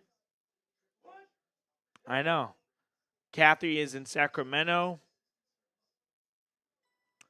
Puerto Rico from Luis. Jacob, as always, middle of nowhere, Northwest Ohio. That's where some of the best people in this country come from, Jacob. Powder Springs, Georgia. Porter, Texas. They got Austria. What's that? Nah. Papa T with a $10 super chat. Every $10 super chat is a dog bowl. It's going to be the only thing that makes this season bearable if they don't start scoring some points offensively. Papa T, go Brownies. Petey, I have a question for you. So you were in Tennessee drinking. What were you drinking? What was your tailgating all day. What was your tailgate go-to? I was also lied to. I was told that this tailgate would have a TV. There was no TV. So you know what I did? I immediately made friends with the tailgate next door and watched their TV. Came over the peace offering, and they invited me to sit down as the Eagles on 3rd and 2 running for a first. But mostly Coors Lattes. Yeah. And some champagne. Mimosas? No, I don't like mimosas. I love orange juice. So I don't like mixing orange juice with something else. Orange juice is my favorite drink. Petey so I will don't wake like up in the the middle idea. of the night just to drink orange juice. This is true. I go through a lot of OJ in my household. 1st and 10. They're at the Browns 36. It's another run. Barkley gets about 3. Papa T. Damn, way past time. Put in Winston now. Try to shake things up. Nothing to lose. But the fan base, Jimmy and Kev. Yeah, I don't disagree that you have nothing to lose. Like, the offense isn't doing anything with Watson. So why not try something else? I don't think it can get worse, but also it might get worse with Winston. I do think we have built up Jameis to be a little bit better than I think he is. Jameis is fun. He is exciting. I don't think he's the messiah of a backup that we've kind of proclaimed him to be. 2nd and 7, another run. Man, this drive has just been in the trenches for Philly. Papa T, thank you so much. Eric with a first-time super chat. A little 2-clap action for Eric. A little 1-2. You guys do great work. Let's go all Cleveland sports teams. It'd be awesome if the Guardians can continue their run. Run's not even like justice. It's not a run, I feel like, when you're at the top. And they are that. They are at the top. One of the best teams in baseball. This is very weird, but Saquon Barkley is wearing a mouth guard for... Pass was tipped on 3rd and 4. JOK was just running backwards with his hands up like this. And just, Rodney McLeod, sorry. Oh, no, maybe JOK. And it went off his fingertips. Alex, are you really watching from Evanston, Wyoming, or are you yanking my chain right now? Yeah, great play by JOK. Just get your hand. It's like youth basketball. Get your hands up on defense. What I was saying is Saquon Barkley. Oh my goodness. Alex, I used to work in Evanston. 49-yard field goal attempt for Jake Elliott is up, and it is good. Perfect. Drilled it. I've seen some people toss out the idea of narrowing the goalpost because kickers have gotten too good. And I'm sure that would lead to some more misses. But so many of these kicks are just right down the middle. Misses have been happening though, more than like couple seasons, the last couple seasons. Really? These kickers are like automatic from inside of 60. Actually, yeah. But I'm talking more about extra points. I guess. People, like, they've been missing extra points a couple times, more than, recently. Yeah. But what I was saying before is Saquon Barkley has a mouth guard for his bottom teeth, not his top. Oh, I think it was Malik Neighbors. I saw some rookie last week had 2 mouth guards. That's Keon Coleman. I think maybe I was like, Keon Coleman, because he did that at Florida State. It's out of control. He has 2 mouth guards. He has 1 mouth guard for him and 1 for the dog in him. That is the corniest thing I've ever heard. I don't know if that's actually true, but I saw something online that said that. It adds up. So 3-0 Philly after a Jake Elliott field goal. Browns defense made a couple plays there to at least keep Philly out of the end zone, but this offense has just looked so bad that every single score given up feels like double because the offense needs 2 drives to do what the opposing teams do in 1 drive. Edward, I'm watching you, bro, and I live in Boulder, Colorado, but from Cleveland. Go Browns. Edward, thank you for tuning in. Go Brownies. Yeah, Browns need points. The offense is like, it hasn't looked as bad. This will sound weird for it being a 0-point performance so far, but they've actually done an okay job of moving the ball down the field. They just seem to fizzle out when they get around midfield. So hopefully they can put something together here. Packers, by the way, have doubled their lead. It's 14-0 Green Bay over Arizona.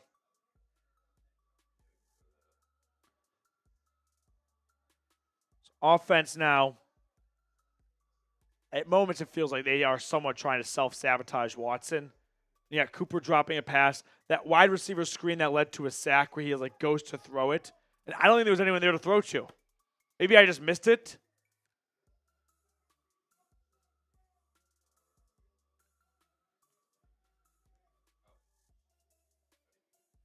Yep. So 3-0 Philly.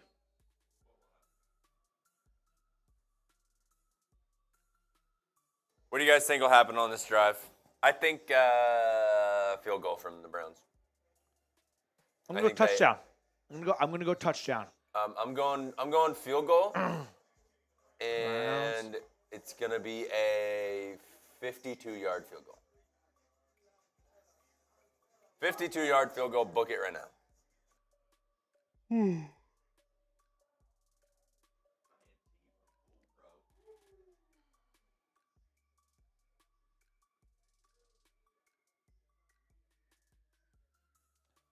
First and 10. Stefanski looked upset on the sideline. I'm not sure what for, but under center, Watson from his own 30 hands it off to Foreman, who is not going to get past the line of scrimmage. Jerome Ford left earlier with an ankle injury, it looked like.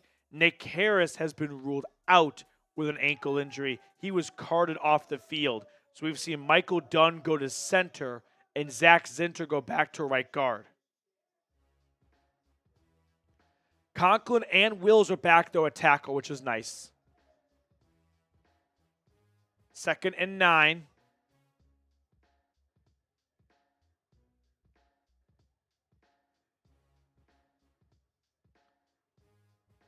Snap to Watson.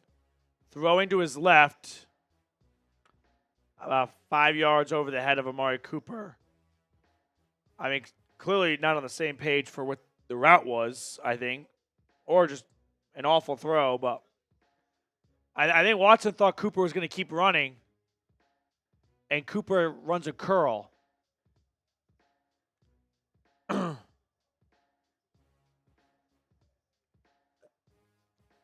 and 9.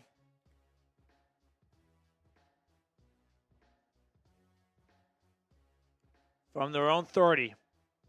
Snap to Watson, 4-man rush. Throw is incomplete. Just at the feet of Njoku as Watson took a hit and is a little slow to get up.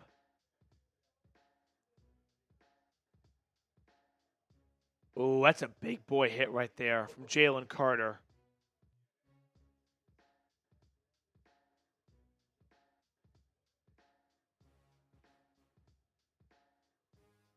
So, Browns get 1 yard and punt. It's getting tough, guys. I'm not going to lie. It is not enjoyable right now. Cooper DeJean's return is going to get across the 20. I feel like this game is going to be, there's a flag. This game is shaping up for this. A close, Mike Ford Jr. is injured on the play for the Browns. He's in some serious discomfort. This game is shaping up for this, as a holding is called on the Eagles, so they'll be backed up. A close Eagles win, where it's like, all right, Eagles won, but they're not really that good. And the Browns lost, and we knew that they weren't really that good. Like, I feel like we're going to get 2 losers out of this game, where the Browns' season is officially dead, and the Eagles win, but it's not a win that is all that impressive. While they're commercial, should we fill everyone in on Prize Picks? So, if you are enjoying the free content we provide here, another great way to support us is support our wonderful sponsor, Prize Picks, America's #1 daily fantasy sports app with over 10 million active members. All you do is pick more or less on 2 to 6 player stat projections and watch the winnings roll in. Prize Picks invented the flex play, which means you can still cash out even if your lineup isn't perfect. You can double your money even if one of your picks doesn't hit. So let me give you an example of what the picks look like. Here are my selections for this Sunday. I took the more on Caleb Williams' passing yards, like that already, thanks to the London game. Darnell Mooney, I like the more for him. I like the more on Tony Pollard as well. So if you like these selections, or if you just want to make your own selections, of course, download the Prize Picks app today and use code CLNS and get $50 instantly when you play $5. That's code CLNS on Prize Picks to get $50 instantly when you play $5. Download the app today and use code CLNS to get $50 instantly after you play your first $5 lineup. Prize Picks. Run your game. Reed wants to know who's going to start in Week 7 against the Bengals. I saw some people talking about it in the chat, so. I mean, you're at the point now where it's like you don't have much to lose by trotting out Winston. I'm going to be a bit of a Debbie Downer and say I don't think it's going to be as good as people are hoping it will be. But I do understand just feeling like we have to try something different because this isn't working. And that's a very fair assessment to have right now. I'm a little bit more with Time Lord. Doesn't matter. I'm kind of in that same spot. It's a little bit like if Patriots fans last year were arguing over starting Mac Jones or Bailey Zappi. Does it matter? They're probably going to be equally as bad. The offense is going to be equally as bad.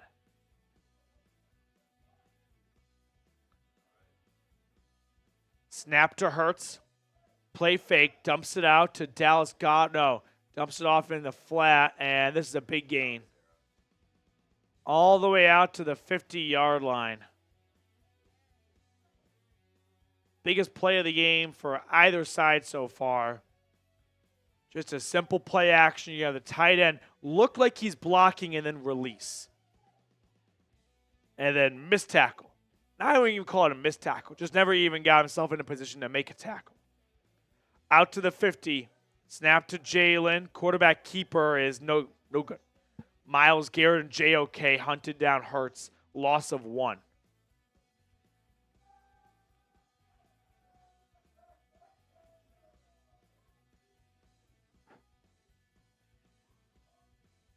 Offense is putting me to sleep. I mean, for this question that's on screen right now, I would say give Winston a shot. Second and see 11. What happens. And then if it's not going well, put Watson back in. Hurts throwing to the right. This is caught. A.J. Brown slips out of a tackle, goes for a ride, gets about 15 yards and a first down. James Lynch with a $20 super chat. Appreciate you, James.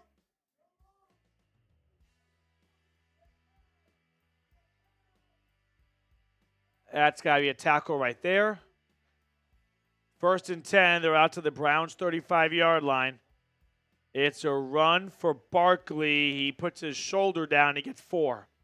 Lynch, all kinds of holes in this team lately. Not trying to pin it on one guy.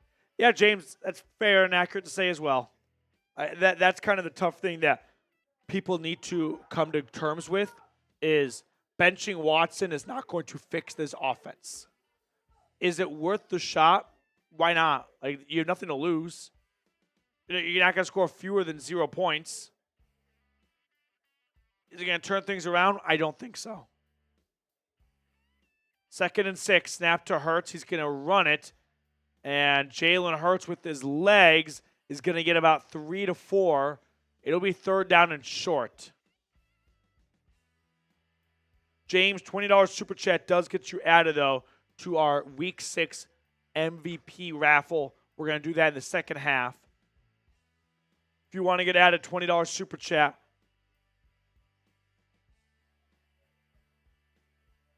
Jalen Hurts in shotgun. Takes the snap. Handoff. Barkley, he doesn't get it. He is going to be short by a full yard. 4th and 1. I'm guessing Philly goes for it here.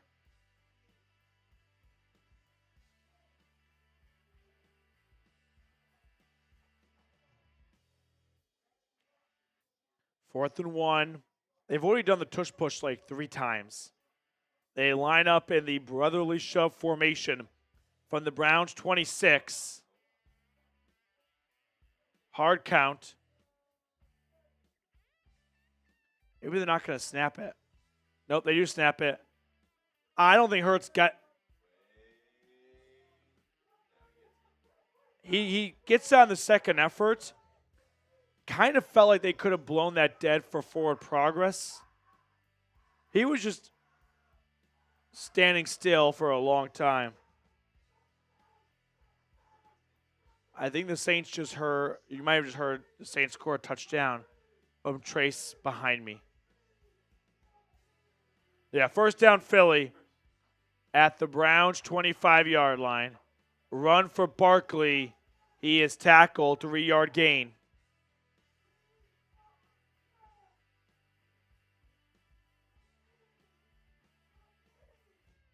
You know what? Not a nerd. Go Brownies. I'm cracking open a happy dad. It's just Bummerville. This is Bummerville, USA here. Not a nerd.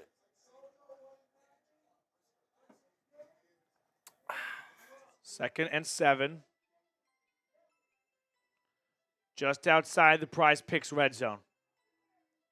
Snap to Hurts. Pressure coming. Floats it. Incomplete. Looking for Kenneth Gainwell. I don't know if that was a poorly designed or executed screen or what, but it results in an incomplete pass. So 3rd and medium coming up. 3rd and 7. Let's get a stop here. Force a field goal. Browns do get the ball to start the second half. So if you get a stop here, you might be able to get the 2-for-1 combo. Score before the end of the half. Get the ball to start the second half. It's a lot of scoring for this offense. I don't think they want to do that. They prefer not scoring. It's a weird fetish of theirs. Hurts in shotgun takes the snap.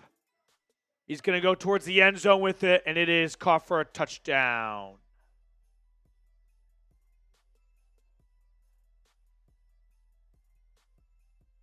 A.J. Brown touchdown on Martin Emerson. It's a great play by Brown. Hurts puts it up there. And A.J. makes the contested catch. It's a tough year for Emerson. I mean, just a really good play by Brown. I'm defeated. 10-0. I feel like this game's over. Supposed to believe this offense put up 2 touchdowns and the defense can make stops. I don't think so.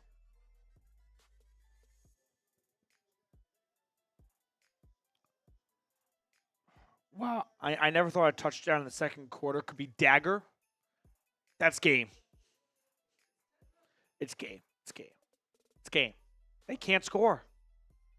Now they need to score 2 touchdowns? Optimistic. No, fuck that. I was optimistic for 5 weeks. Done. I made keys to victory every week. They ignored them all. I'm done. They don't watch the Browns Report by Chat Sports. Warmonger.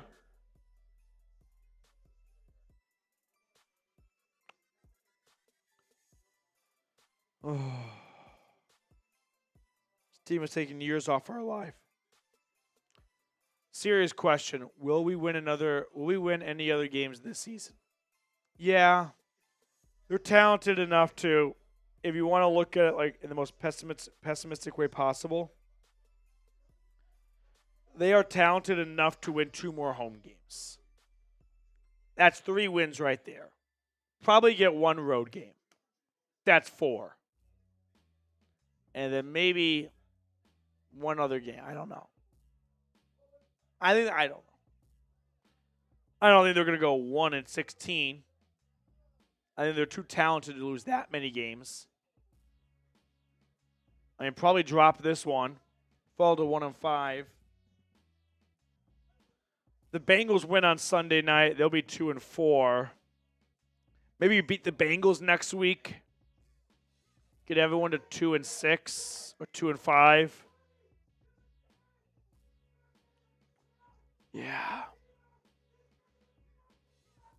I just want to find a hobby.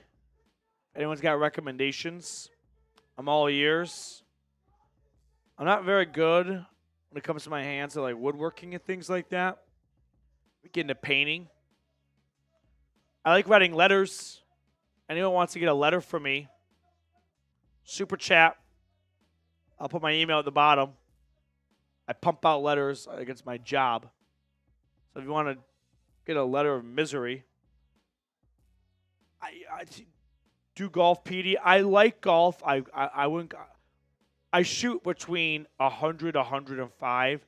So that's my level. The thing with golf is it just takes so long. I'm not good enough to like it for 4.5 hours. We got to 400 likes, so we get another free jersey raffle entry.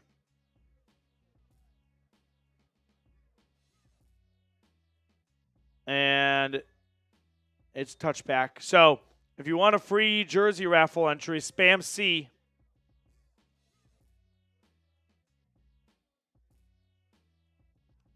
What's Rodney McLeod doing on this play? He's doing a whole lot of nothing. Just spectating.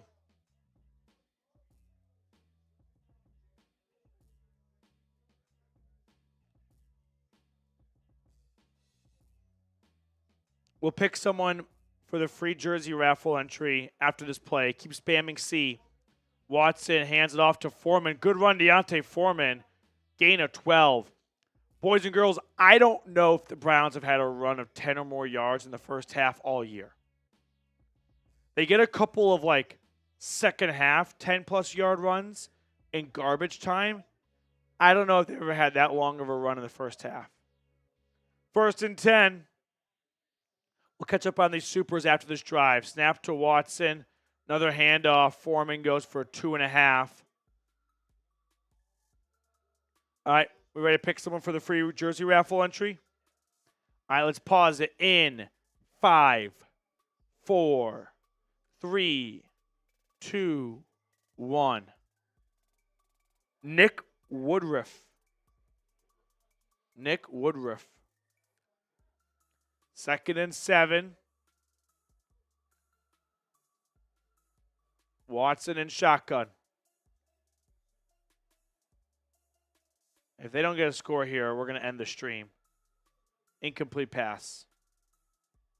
It's 3rd and 7. Eagles brought the blitz. There's a flag. This might be roughing the passer.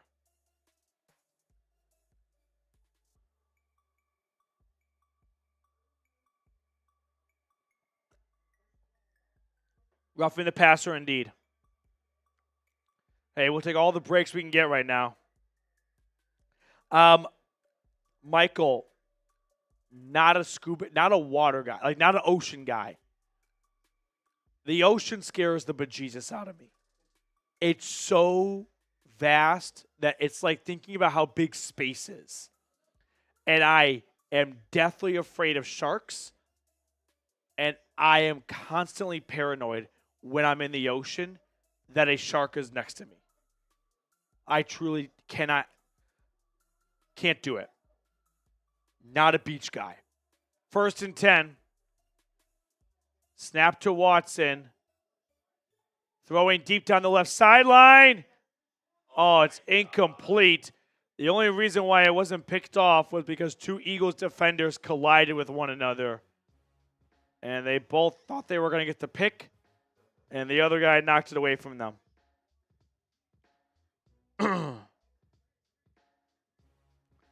It's a good decision, I'd say.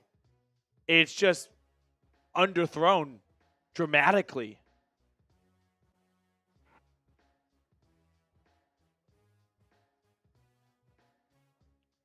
Second and 10. They're at the Eagles 41. Watson in the gun. Takes the snap. Handoff. And a run for Pierre Strong Jr. is good for about half the distance needed. I'm sad, Max, too.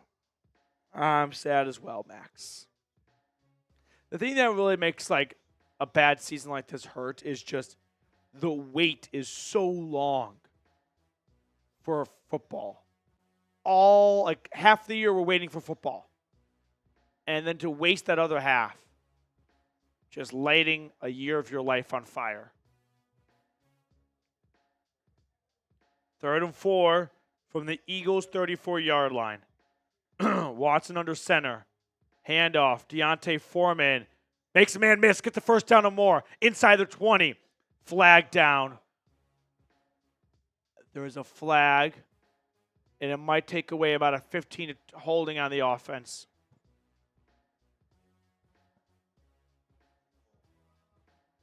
It's on Jeff Swam, whatever his name is. John, I feel you, Petey. Write me another. Yeah, John, we'll put my email at the bottom. Just send me your address. I'll write you a letter this week. So about a 30-yard swing right there. 10 yards back instead of 20 yards forward. Now it's 3rd and 14. Who wants to guess? Sack, incomplete, or interception? Go. I'm going to go sack. Incomplete. Watson throws. Ooh, completed to Amari Cooper. And Cooper gets about 10 yards on 3rd and 14. It gets you into field goal range for Hopkins for sure. Let's see if they go for it or not.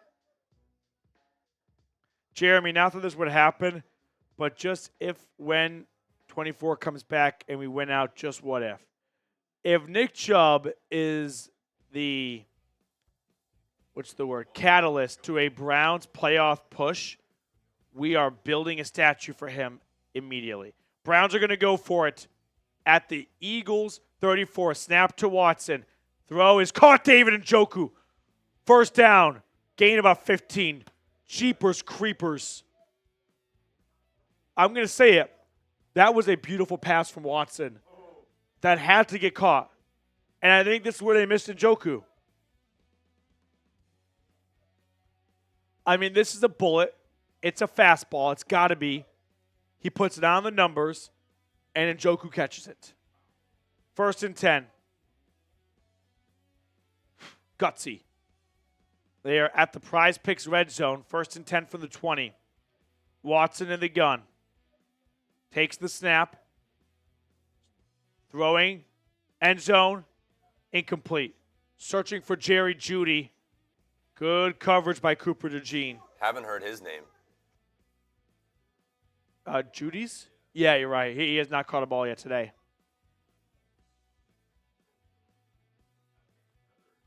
Njoku may have been open for a run-in touchdown. Jeremy, statue for Chubb if this actually happens. 2nd down. Bill. One moment, Bill. Snap to Watson. Hand off to Foreman. He gets dropped for a loss. Bill, for all the jerseys, we send them to our office here at Chat Sports. We had one too many cases of across all of our different channels, not Brown's channel, but other channels having people say the jersey never arrived. Maybe it didn't. Maybe they're just trying to get another jersey out of it. I don't know. So now we send all of our jerseys to Chat Sports. They would also say, like, the wrong size, right? Things like that to get another one. So once it gets here, I'll ship it out to you, and I'll let you know once I have it. I do appreciate your patience, Bill. 3rd and 11, snap to Watson. He's sacked. About a 5-yard loss. It'll be 4th down and long. And now we're going to see Dustin Hopkins. I mean, let's watch this. Eagles send 1, 2, 3, 4, 5 guys.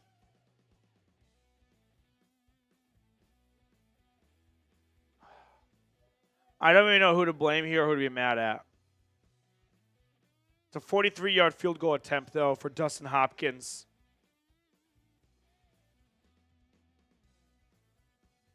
Hopkins' kick is up. It's good. Browns are on the board at the 2-minute warning. They do get the ball to start the second half. They need to stop here. Bill, appreciate your super chat, though. And hello to Mrs. Hawk.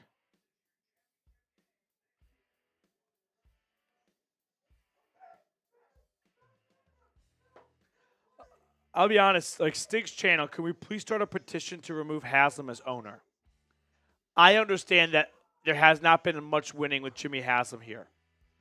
I'm not convinced that Haslam has gotten in the way of it like, say, a Dan Snyder. Haslam is at least spending money. That's the number one thing you want from your owner. Now, he could be guilty of getting too involved and meddling, and the best owners are the ones that spend and don't do anything and just get out of the way. I don't know of any meddling owner that has done his team justice by doing so.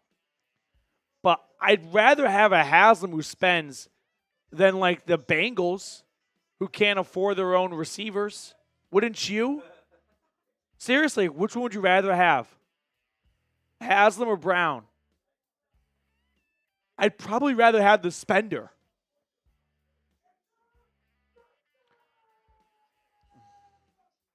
I think the Saints are staging a ferocious comeback. Super chat menu, though. $5 super chat will add you to our Browns jersey raffle.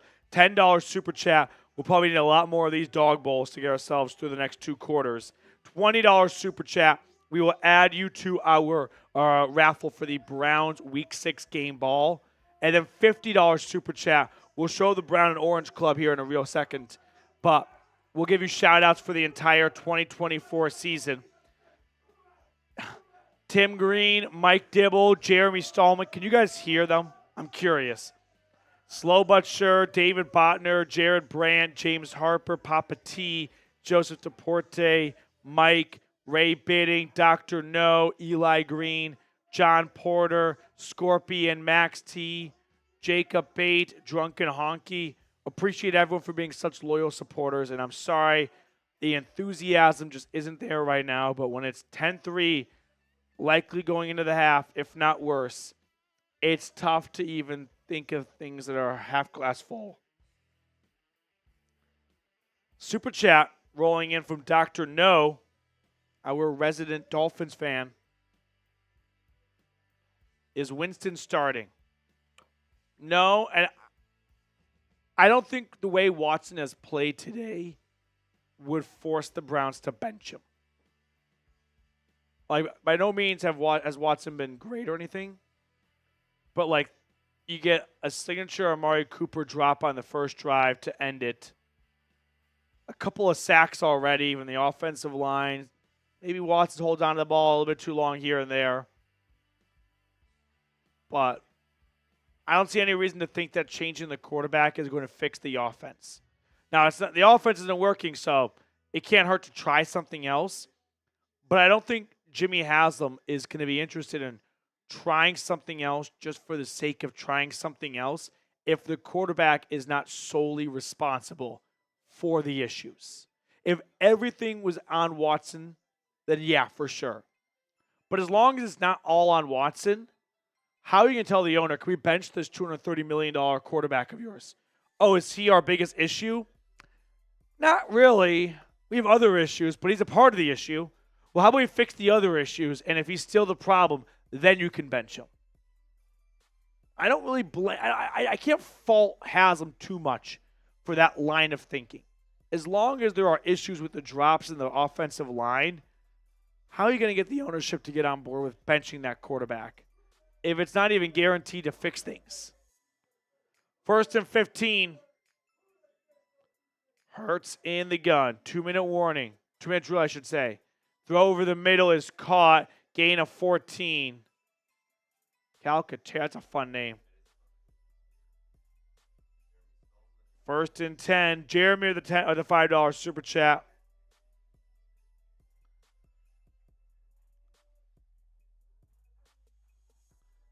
Watson in shotgun. Takes the snap. I'm sorry, Hurts in shotgun. Hurts dancing around the pocket, rolling to his right, and he's going to throw it, and it's caught A.J. Brown, gain of 15. So about 30-yard picked up in the last 2 plays. Minute 10 and counting. All 6 timeouts are remaining.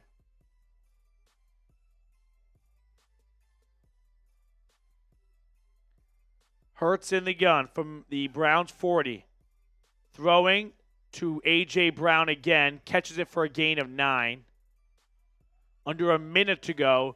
Neither side has called a timeout. Clock is still ticking. The Eagles are doing a good job here, I'd say, although maybe one of these you call a timeout on.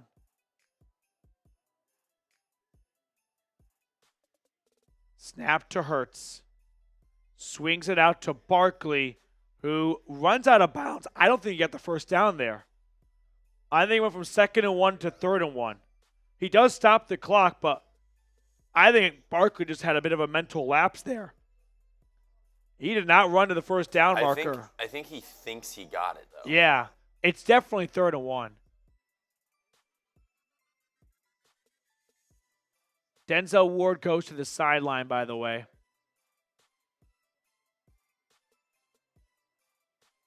So 3rd and 1, 32 seconds left.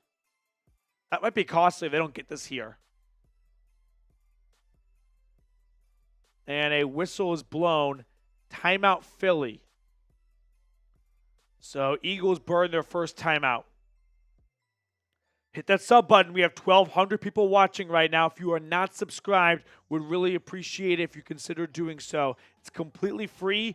Plus, every single 100 subscribers we pick up, that's a free entry for our Browns Week 6 game ball. So if you want to come home with this bad boy for absolutely nothing other than a subscription, which is free, hit that sub button down below. Let's get ourselves to 37,500 subscribers. I know. Sometimes, like, YouTube, it's like, oh, yeah, subscribe. It's like, you're not really subscribing. You're basically following. Yeah. You're following the Browns channel. Yeah, maybe subscribe's not the best word for YouTube. I know. I like follow. You're I right. follow. 3rd and 1. We're going to catch up on all the supers after this drive is over.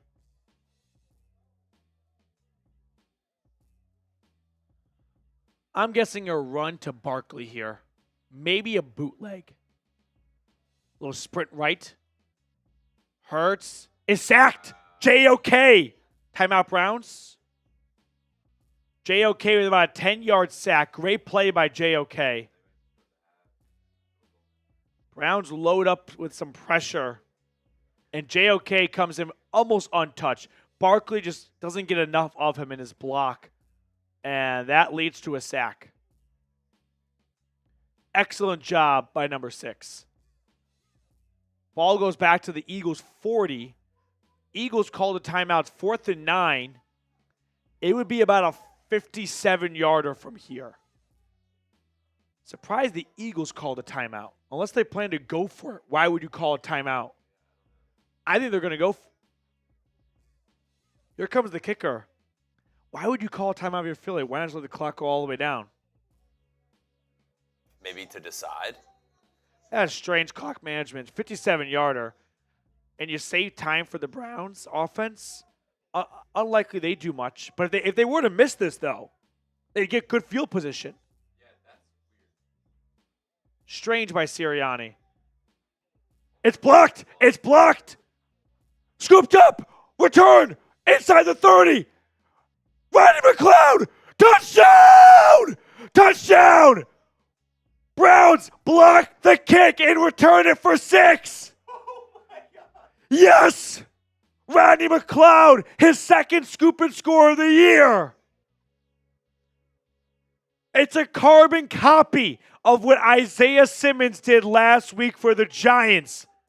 And the Browns get a special team score right before the end of the half.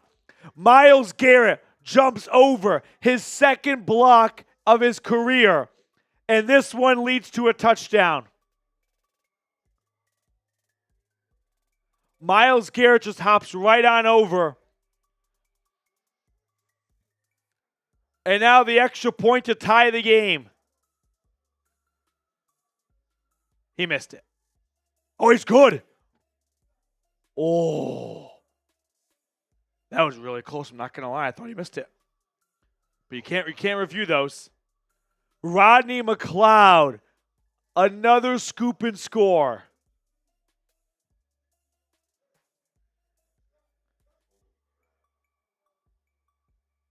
I mean, we were just talking about it.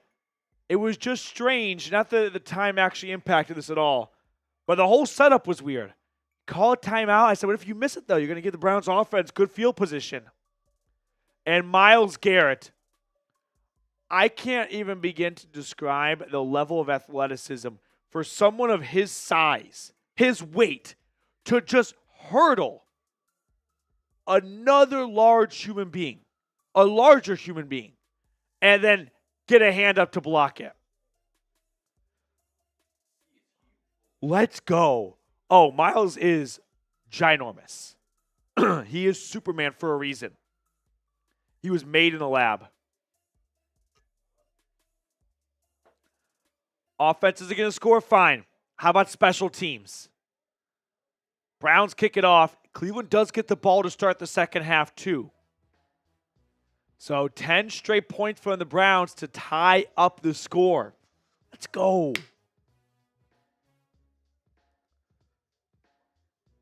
Quiet. Let's catch up on some supers really quickly before the half. Oh. We have life. We have a pulse. And the Eagles take a knee, and they run off the field to a lot of boos from the home crowd. I mean, they were about 10-point favorites in this game. I don't think they planned on getting tied up at the half. Watson, by the way, in that first half, 5 for 11, 46 yards. Hurts had a slow start. He really picked it up at the end there. He's 9 of 16, 137 yards for 1 touchdown. Wow, a highlight. Rodney McLeod, second scoop and score of the year. He had the one against the Raiders. And now he gets one against his former team. Okay. Yeah, we're going to catch up on the supers, then I'm going to run to the bathroom. Jeremy, okay, seriously, did you all just see Deshaun's face? His head is not into the game. You can see that guy is wearing a lot. I feel the lawsuits have ruined him. I don't know what the lawsuits do to a man's psyche and mental state. Have not been sued, let alone that many times. Possibility. Cannot confirm nor deny that's a real legitimate possibility here. Jeremy, I love this super. I appreciate your super chat. And I'm going to love your next super chat because it comes at a pretty funny time. Dr. No, Watson hasn't worked at all this year. Time to try something different, TBH. Hard to get team chemistry if the players can't trust them with their wife. Again, I don't want to say like you're right or you're wrong because you could be right and you could be wrong. I'm not in that locker room. I have no idea how this team views Watson internally. But I don't think this is a possibility that can be ruled out. I get it. 100% I do. Dr. No, appreciate your super chat too. Christopher, Browns are showing a little better today. 1 pick six would change the game. Defense is our key to the win. Pick six, scoop and score, same thing. Tomato, tomato. Christopher, I'm giving you half credit. Christopher was Myles Garrett on that play. And we'll get the scoop and score from Rodney McLeod in a moment. Jeremy, he is done. If he comes out in the second half and puts on a touchdown drive, we're going to give him a little bit of a longer leash. Do we agree? Touchdown drive to open up the second half, and we're going to give him another shot. Poop, scoop, and boogie. How much of this travesty is on Stefanski, really? I don't think too much of it. I don't think it enough to get him fired. How about that? Is he guilty in this? Of course he is. He has to have a major part in this. But I don't think he has done such a poor job that we should really consider firing Stefanski. Appreciate your super chat as well. Papa T, Where's Miles? Where's the D? I found Miles for you. He's busy blocking field goals, Papa T. Making big plays on special teams like he did last year against the Colts. Mark with a $5 super chat. Should they have kept Flacco? Yes. 100%. It was a joke to let him go. They lied to our faces. They said they wanted to bring him back. They never made him an offer. Never had interest in bringing him back. They clearly did not want to have tension in the locker room of your old girlfriend with your new girlfriend. Mark, thank you for your super chat. Jeremy, you can see it more and more each week that the players aren't playing for him or with him. So much of it reminds me of like Paul Crew from The Longest Yard, where the players aren't with him initially, but man, when you see the hits he takes, it's hard for them not to feel like they are with him because he's putting his body on the line. So, like, that's my counter, but I don't know. I don't like making assessments of the locker room's, like, opinion towards a player without being in that locker room or without having some serious leakage from the locker room. And there hasn't been any. So the fact that there hasn't been any maybe indicates it's not as bad as you have it feeling right here. James Lynch with a $5 super chat. Go Browns. I'm guessing this one came in after the blocked field goal. Go Brownies, James. Let's go. Raging Braden. If the offense can't score, the special teams will. Someone has to. So, yeah. Next up, probably a pick six.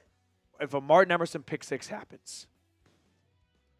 John Menifee, all the way from the Bronx. Go Browns. Myles Garrett is a freak of nature. How is he so athletic at his size? Wow. Believeland forever, baby. Let's effing go.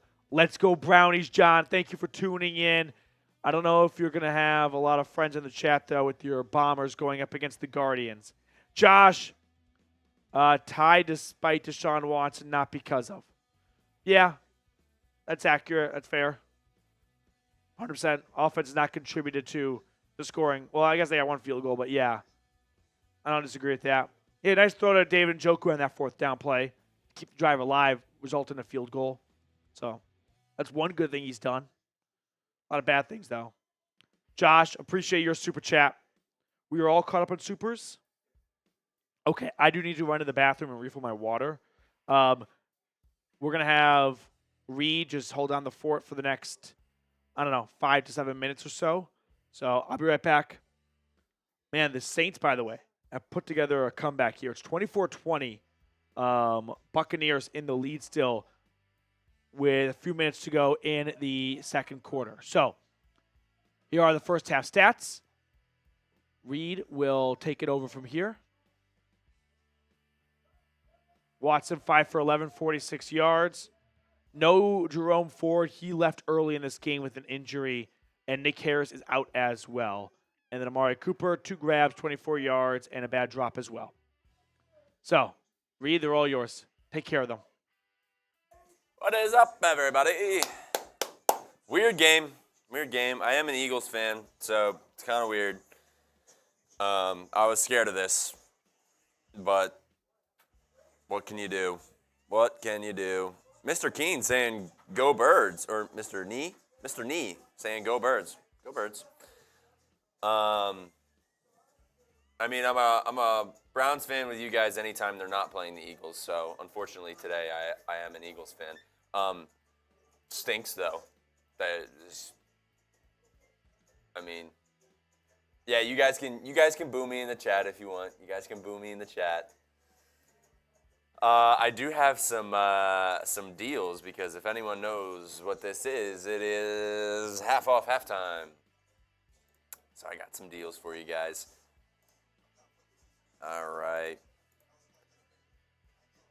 This is the half off halftime. And just about right there. All right, ever super chat? Your cheers. $2 super chat is a Browns jersey raffle entry. And then $10 is a game ball jersey or a game ball raffle entry. So it's half off halftime. So anything on the super chat menu, half off. Thank you, Kathy. I love you too. Yeah, I mean, we don't have enough people in our company to have a Browns fan to do this. But I love you guys. I love hanging out with you every week. I love my job. This is awesome. I get to talk sports with you guys every day and make videos for you. I mean, it's more than I could ask for. Max T, was that just now? I think I'll count that as Max T. I'll count that for a ball entry. Or no, sorry. Oh, that's in between. I'll give you a game ball entry.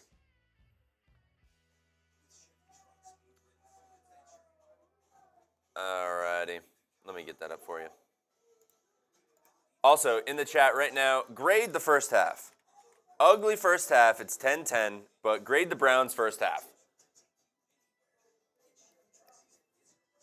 Christopher Stofira with a $5 super chat. Thank you, Christopher. Also got Eric with the $2 super chat as well. That will get you a Browns jersey raffle entry. Actually, Max T, I'm going to give you a jersey raffle entry for that $5. Same thing with Christopher Stofira. I want to keep it the even. So $10 for the game ball entry. Oh, let me put that up. Sorry. What are we thinking? Cool, you follow the Browns with Petey. Thank you, Bill. You graded it a D. Beth gives it a C+. Mike with a $2 super chat. Kistner, Callahan to Browns line as Kelsey was to Eagles line. Maybe not as extreme, but it shows. Yeah, I agree. He's sort of that glue that keeps them together. Defense B+, offense D+. Defense B+, offense D+ from Chuba. Yeah, that is exactly what I think. All right, let me put these up. All right, so we got this from Max T. You know we're in trouble when Stallman is sending $2 chats. That's very true. We got Eric. Thank you, Eric. Shout out to you, man, with the $2 super chat. Christopher Stofira. At least you get to do your team's game. Doing a good job for us. Thanks. Appreciate it, Christopher. I'm just scared of this game because I think the Browns are going to win this game just based off pure fear. The Eagles are so close to falling off the deep end. And if they lose to the Browns, dude, crazy. Papa T with a super chat.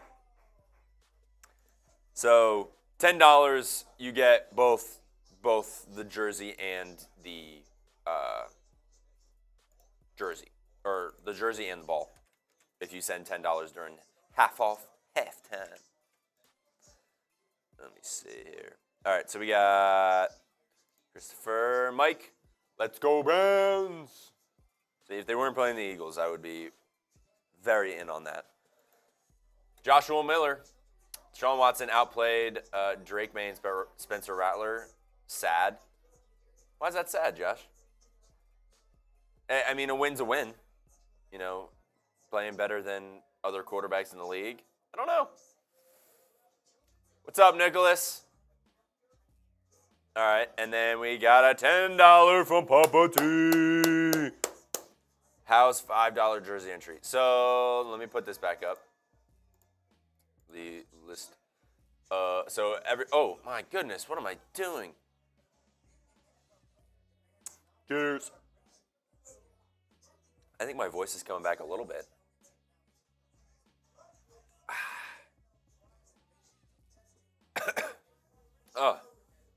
Queen Larson, Petey is going to the bathroom, refilling his water, maybe getting something to eat real quick. And I do half off halftime with you guys. So, sort of like a way that Petey can kind of take a break, his own halftime, you know what I mean? Just because he's talking so much, and like a little bit of a break is always good. Pool Pro, possibly. I don't know. The jury's out. I don't know. But yeah, just going to the bathroom and I get to hang out with you guys. All right. Nicholas, who am I rooting for, Falcons or Panthers? Falcons. I love watching Kirk Cousins prove everybody wrong that he's either too old or can't play anymore. And I'm a big fan of Bijan, who apparently was in an episode of Outer Banks. They're saying that someone at Texas was saying that he was taking acting classes and always wanted it. Pool Pro, time for my own channel? Maybe. I love helping Petey, and I love being his producer. So, not right now, but maybe in the future. Yeah, that's a plan. I don't know what team it would be or anything like that, but hanging out for now. I'm gonna update the bottom thing, the today's Super Chatters. I'll update that when Petey gets back.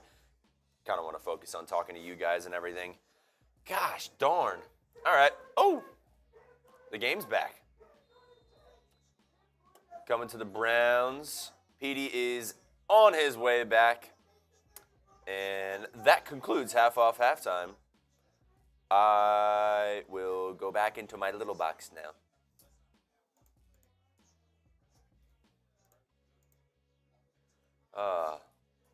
Weird game. I still think the Browns are going to win. All right. Petey is back. I got to get this, get that. And once he comes up on screen, he will be in there. Peace, guys. Well, a fun end of the half, but the offense still needs to put together some level of success on just one drive as they get a 1-yard pickup on first down. Watson takes a shotgun snap. Throw over the middle is caught. David Njoku. Good run after the catch. Gets about 12 yards. First down, Browns. I had a couple of sad stats thrown my way during halftime. Rodney McLeod is tied for the team lead in touchdowns with 2. So there's that with Amari Cooper from the Giants game. Deshaun Watson is 0 for his last 25 on third downs. And the Browns are 0 for 5 on third downs today. First and 10. Watson, play fake. Dumps it down to Foreman, who gets about 5 to 6 yards out towards the 50. Jerome Ford Spencer is hurt. He left the game early with a leg injury. Have not seen him back. Not expecting him back at this point either. It's going to be Foreman and Pierre Strong for the rest of this game, most likely. And Nick Harris was carted off with an ankle injury. So Michael Dunn is at center and Zach Zinter is at guard. Under center, Watson takes the snap. Handoff to Pierre Strong. Good first down run and more. Strong tackled after the 40. Cleveland putting together a nice drive to open up the second half here. Ooh, we had some supers coming during halftime.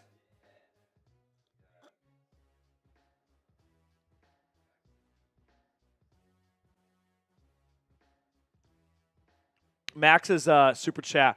You know we're in trouble when Stallman is sending in $2 super chats. Made me laugh. That was funny, Max. Darius Slay is off on the sideline with a bit of an injury, it looks like. So one of their top defenders are out. Watson on first and 10, rolling to his left, pump fake. Great move by Watson there, and he gets about 5 to 6 yards. Got the defender to jump on the pump fake, and then he just scurries around him for an extra yard or 2. Second down and 4 to 5 yards coming up here. The general sense at halftime was, why had they not benched Deshaun Watson? My short answer to this is, as long as other players are failing this offense as well, and it's not just a quarterback change will improve things, I don't think ownership's going to sign off on benching a quarterback that costs him that much if it's not even guaranteed to save the season. You know what I mean? It'd be one thing if, like, the receivers were making great plays, but every pass missed. And he's got a great pocket, but he still takes too many sacks. Like, I just think if you're Haslam, I don't blame him for telling his coaching staff, hey, it's obvious Watson's not playing well right now, but if you can't even tell me that benching him will turn this season around, then worry about fixing the other holes first. Jameis is in right now for 3rd and 1. He's under center. He often goes in for QB sneaks. End around. Oh, jeez. It went to Cedric Tillman on a little jet sweep, and it's a loss of 3. It was a good play call if Brandon Graham just dominates this rep here. I mean, here's Brandon Graham. He's going to line up over. No one touches him. Akins lets him run by, and then Wills blocks in instead of out where the run is going. And the Browns have to settle for a field goal, 52-yarder on a failed 3rd down play. Kick is up. It's no good.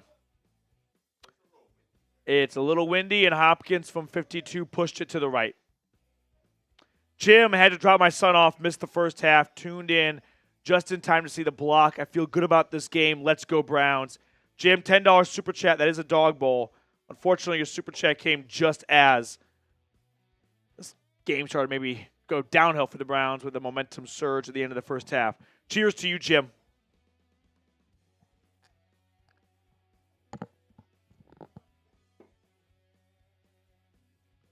Hopkins has had 1 miss today and 1 near miss extra point that I'm not even convinced was good.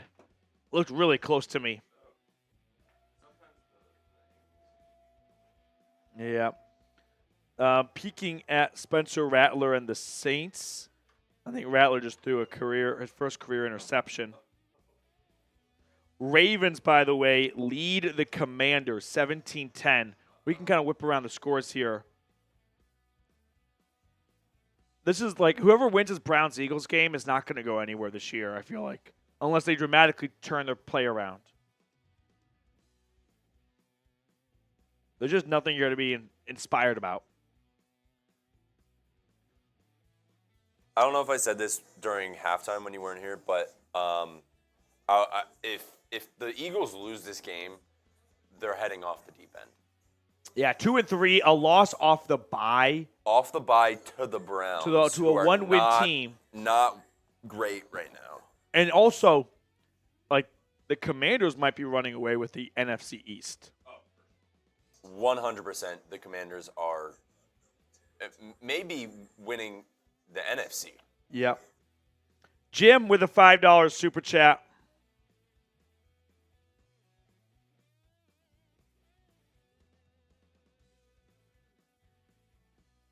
I disagree about Watson. Watch the film from last week. He didn't see 2 or 3 open receivers in about 7 or 8 plays. He's broken. I don't disagree at this point, or not even point, Jim. We'll call it a fact because that's what it is. No doubt about it. Like, I'm not trying to say that Watson has been better than described or, like, not as bad. What I'm just saying is I don't think we're going to see a Watson benching happen as long as there are other issues on the offense, right? Like this right here. Just a missed assignment altogether on 3rd and 1 leads to a loss of 4 on 3rd and short. But, like, that's just one play, whatever. But as long as the receivers continue to drop passes and the quarterback continues to get sacked, I think you're going to have a tough time convincing the owner that benching Watson is going to turn it around. And if you're benching Watson, it better be to turn it around. And I don't think that Winston is going to turn it around. I just think that's a product of so many other issues as well. If all the other issues, if there were no drops and there were very few sacks allowed, things like that, then sure. Like I bet you could probably get Haslam to be much more agreeable to this. But if he's going to bench his really expensive quarterback it better be to start winning games. I don't think he thinks that Winston can win games that Watson can't. 2nd and 13, Hurts is nearly sacked, and now he spins out of it and throws out of bounds. That's all I'm trying to make you. I'm trying to what I'm trying to do is I'm trying to give you what I think Jimmy Haslam is thinking. Is if you go to Haslam's office and say, we would like to bench Watson, you better tell him how benching Watson's going to lead to wins. I'm not sure with the way the rest of the offense is played, Jameis can start winning football games. It's like you need a plan to convince him, I feel like. 3rd and 13, snap to Hurts. It's a little pop pass to Saquon Barkley, who is tackled after about 7 yards. Flag down, but it's 4th down for now. We got to check the flag, though. It might be illegal man downfield. I think it's going to be an illegal man downfield, maybe an offensive pass interference. I like yours more. So no flag, whatever. 4th down. So Browns defense does their job. They force a quick 3 and out after a missed field goal gives the Eagles good field position. Rodney McLeod, the player of the game so far today. Papa T, did I answer your question on your super chat? You said something about the $5 jersey. It's like it's $2. Halftime it was $2 for the jersey, and then $10 for both. So I got you down for. Oh wow, Browns might call a little bit of a break there. I have you down. I have you down during that halftime for the jersey and the ball. The Saints, by the way, who were down big to open up this game, have come back to take the lead. What are the Bucs doing? The Bucs, oh my goodness. On the last play before the end of the half, Chris Godwin does like the Jacoby Myers lateral. It's the end of the half. You don't need to score at midfield. And it's caught by Tristan Wirfs, the left tackle, who, of course, later fumbled it. And there's a loose ball scrum, and it resulted in nothing. But why even risk that?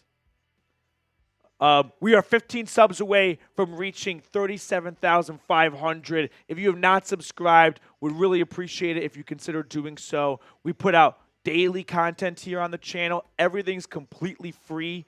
And if we get to 37,500, we're going to pick someone out of the chat for a free raffle entry for our Browns Week 6 game ball. So 14 subs to go. Hit that subscribe button.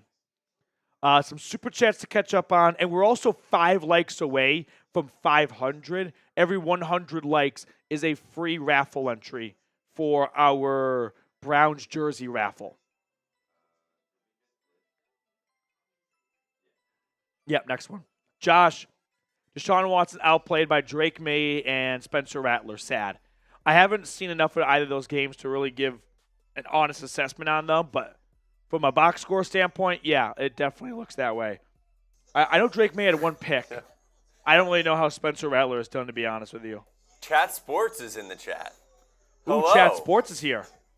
That's Hi, Chat Sports. I feel like this is like in Wizard of Oz. I know. You got the Oz talking to us here. It's the voice of God. Morgan Freeman's in the chat.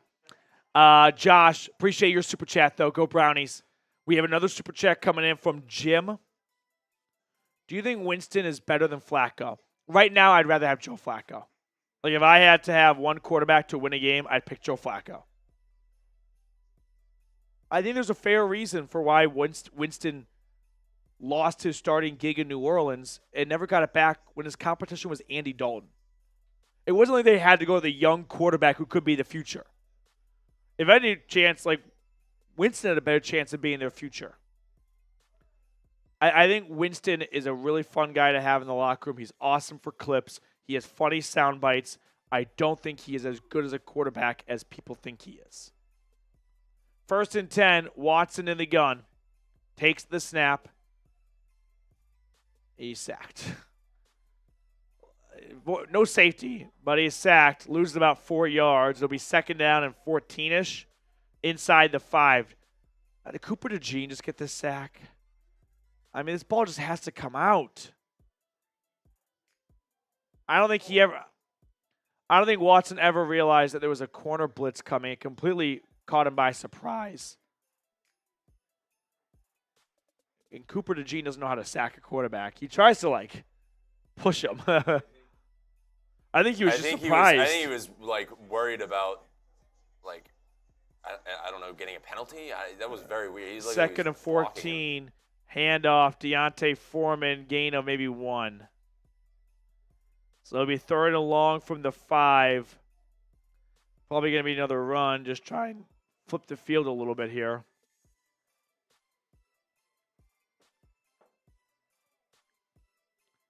Third and 12.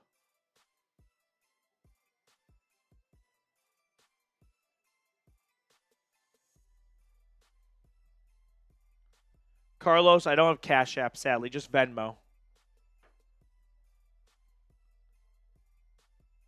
Snap to Watson. It's a draw and a run for Strong. He gets about 2 yards, and it'll be 4th and 10. The Browns are going to punt inside their 10.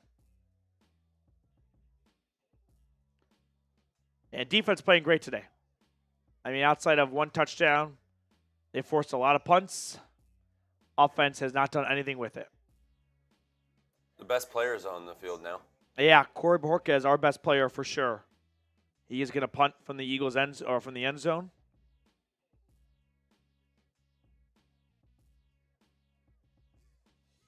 Need a big punt from 13. And it is a moon ball. Return starts at the 29. Cross the 35, cross the 40. Push out of bounds, just shy of the 50. So it will be good field position for Jalen Hurts and company. Tied here midway through the 3rd quarter. While they go to commercial, we're just going to take a quick moment of your time to tell everyone watching about our wonderful sponsor, Game Time. Game Time has an awesome feature called Game Time Picks that makes getting tickets to see your favorite teams play live even easier. Game Time Picks filters out the fluff to show you only incredible deals on great seats, so you don't have to waste time searching through thousands of tickets. One thing I really enjoy about Game Time is their all-in pricing option. Toggling this feature shows the total upfront cost with no surprise fees at checkout. So take the guesswork out of buying tickets with Game Time. Download the Game Time app, create an account, and use code CHATSPORTS for $20 off your first purchase. Terms apply. Again, create an account and redeem code CHAT Sports for $20 off. I put all that information in the comments and description of today's video. Download Game Time today. What time is it? Game time. All right, let's ask the hard-hitting questions. What are you munching on? What are you eating? Let me know. We had Maple Street Biscuit Company. I don't know if you guys ever had that before, but good like breakfast biscuits. Got a bacon, egg, and cheese breakfast biscuit. Delicious. What are you having to eat? Time Man's having some pizza. Peak is having some soup. Raging Braden's having a nice sugar cookie. Nothing better than middle school getting some sugar cookies from the grocery store. Hot Cheeto sandwich. Granola bars. McDonald's cookies. Vienna sausage from Chuck. Beth having some chicken and rice. Beer for lunch. Some liquid bread. I like it.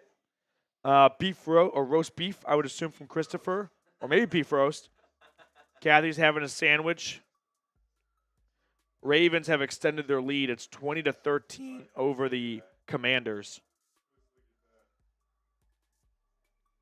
Lasagna from James. I don't like lasagna. Petey, should I chug a Pepsi if the Browns score?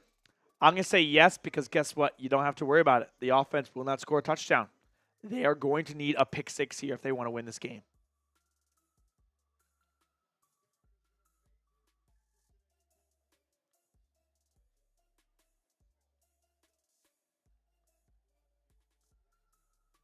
First and 10 Philly at their own 47-yard line. Hurts lines up in shotgun. Takes the snap, swings it out, and this will be a nice 10-yard gain and more. That's Jahan Dotson. Dotson does something for the first time today and maybe all season too. Picks up 12 yards. Sean Kelly, come on Browns, representing from Ireland. I love that. Thanks for watching, Sean. 1st and 10. Jalen back in the gun at the Cleveland 40. Takes the snap. Handoff. And Barkley is dropped for a loss of 3 on the play. There we go. Looks like Mo Hurst, by the way, who's playing his first game since week 1, making the stop there. Browns defense getting a little bit healthier. Getting Hurst back. Hopefully Thornhill soon. Diabate at linebacker. I mean, guys going in and out right now. Hicks goes out. Diabate comes in. Mike Hall coming back from a suspension. 2nd and 12. Another run for Barkley. This one's a big one too. 1st down. Gainwell getting over 15 yards and a fresh set of downs for the Eagles. 1st and 10. The Browns had him backed up. Kenneth Gainwell ran all over.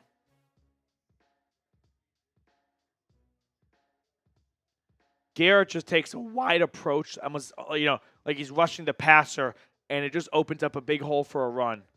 1st and 10, and Garrett, a part of this stop here, maybe a gain of 1 just outside of the game time red zone.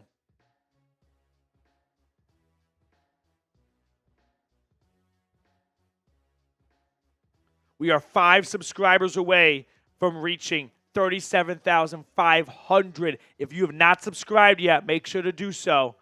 Love to do a combo, 2 raffle entries at once for our jersey raffle and the game ball as well.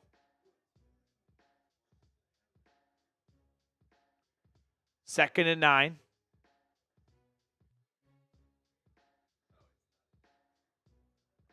And flag pre-snap here. I think this is going to be a false start.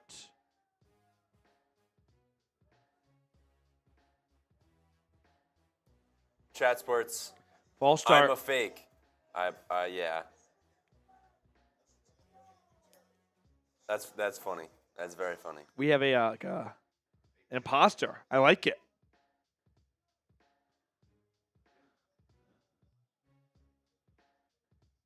Jim, I'm curious why Watson didn't have a wink sore shoulder this week. Just so we see how Winston's shoulder felt. Should be willing to try anything. Are you saying like why Deshaun Watson isn't benching himself for injury, or why the Browns are creating a fake injury? I'll give you that answer in a moment. 2nd and 14. Snap to Hurts. Flushed out of the pocket, throwing towards the sideline. It is caught. Nice open field tackle by Newsome. Gain of about 6. It'll bring down 3rd and long.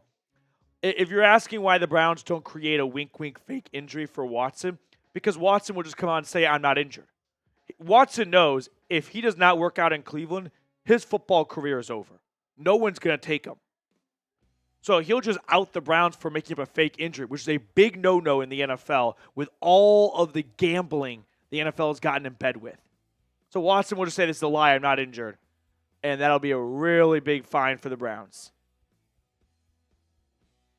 There's a flag here on 3rd and 9. I think it's going to be a false start. False start indeed. So 3rd and 9 will turn into 3rd and 14. Jordan Mailata, the left tackle.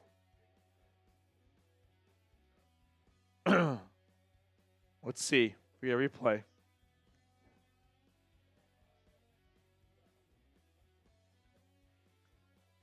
I mean, at this stage here, every point matters. So every yard matters to make the kick from, and they don't convert this, from Jake Elliott a little bit more difficult. We've gone the wrong way. That is not what we want to see. 3rd and 14. They're at the Cleveland 26. Yeah, this ball's going to A.J. Brown. Pressure coming. Hurts looking with a good pocket. Rolling to his right. Throwing towards the end zone. Out of bounds. Incomplete. So 4th and 14. Now the Eagles will send out Jake Elliott for about a 43, 44-yarder. So we're going the wrong way. If we get to 37,500, we get spam the chat, and you get a free entry for the MVP ball that we have today. So if you're not subscribed already, subscribe, and once we get to that 500 mark, we'll do a free ball entry. 44-yarder is tipped, I think, but good. That looked weird, did it not? Maybe I just didn't track it well enough.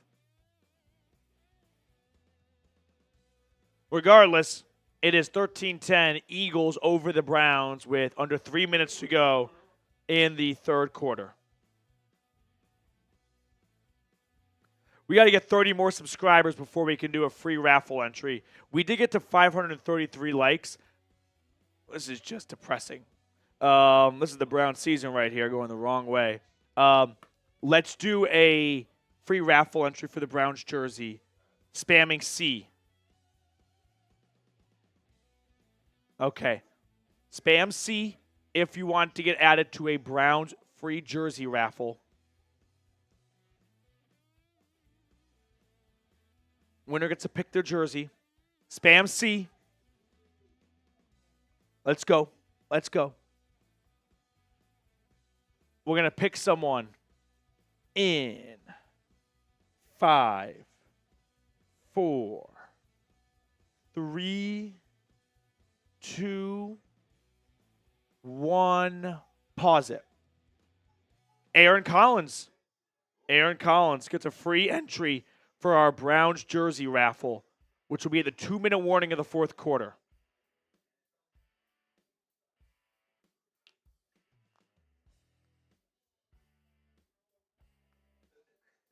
I got fired midstream. That's a tough day for me right there. That's a tough day for me right there. Well, last time when the game was depressing, we started doing movie recommendations. Anyone have a movie rec? I was watching It 2 last night. No scary movies for me.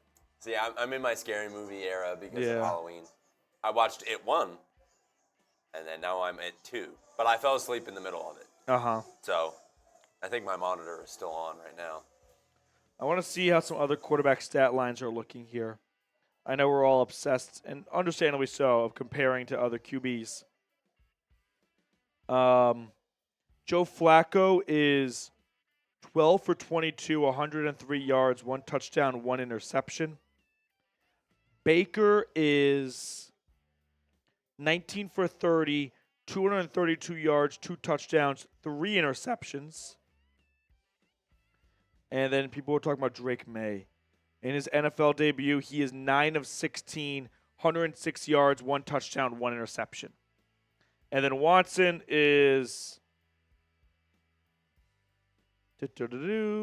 7 of 13, 63 yards, no touchdowns, no interceptions. I guess of the 4, Watson's at the lowest since he doesn't have over 100 yards or a touchdown, but at least he hasn't turned it over. I don't know. Petey, have you watched 6 Underground, one of my favorite movies? No, I have not.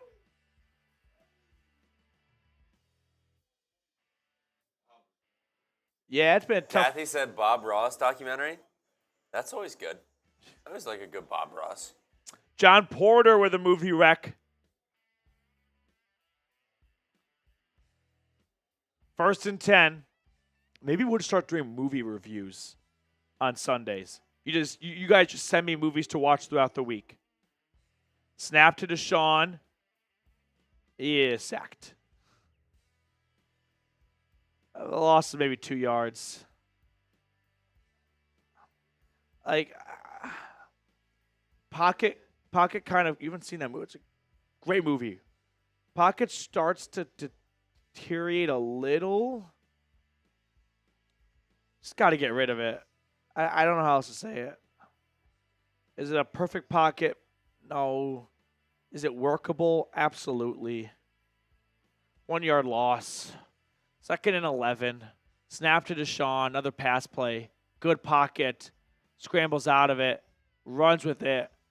And gets about 6 or 7 yards. It'll be 3rd down and 4.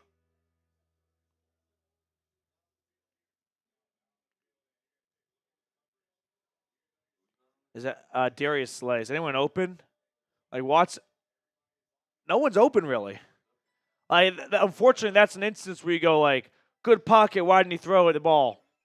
I don't know. We're supposed to go with the football there. 3rd and 5. John, I love Shawshank Redemption. Definitely worth a rewatch for me soon, though. So thank you for the reminder. 3rd and 5. Snap to Deshaun. Delay of game. Delay of game. Either a timeout or delay of game. You got your 3rd-string center in right now, Michael Dunn. Don't know if he just didn't hear Watson. Watson didn't keep track. Watson was kind of barking for the ball. I don't know why that ball wasn't snapped.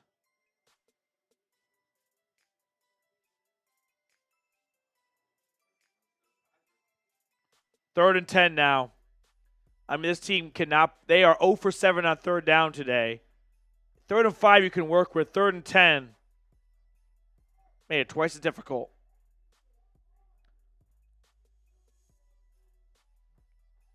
This is not going to go well. Snap to Watson. It's a screen caught by Pierre Strong Jr. Has the 1st down. Oh, my goodness. He gets across the 52. About a 22-yard gain. Browns convert a 3rd down.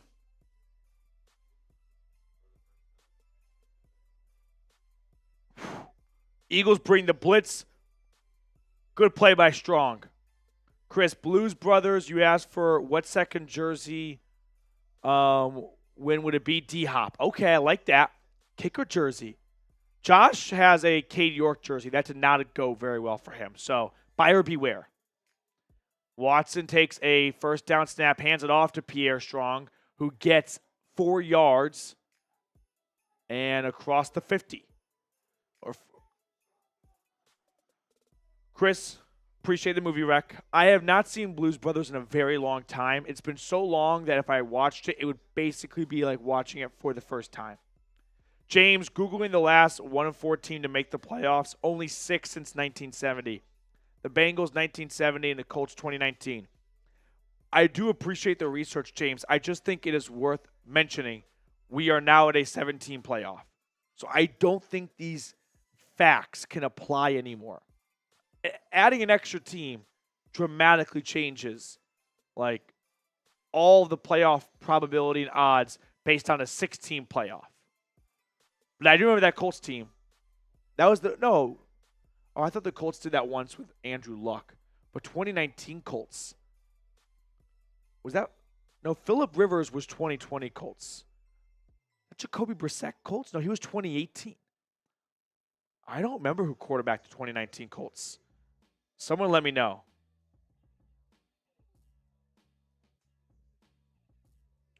Ugh. Going into the 4th quarter, though. James, appreciate your super chat. Who started for the Colts at quarterback in 2019? Rivers was 2020. Yeah. I don't know. I'm losing track. I thought, no, Luck had retired at that point. Didn't he? I thought Luck retired in like 2018. Maybe he didn't. Maybe he retired in 2019. Jacob, have I watched Southland Tales? No, I have not. I like how this has become just it was Brissett. Oh, I thought it was 2018. Okay. I don't remember Brissett taking the Colts to the playoffs. Oopsies. We are closing in on 600 likes, though. 50 likes away. Every 100 likes, free jersey raffle entry.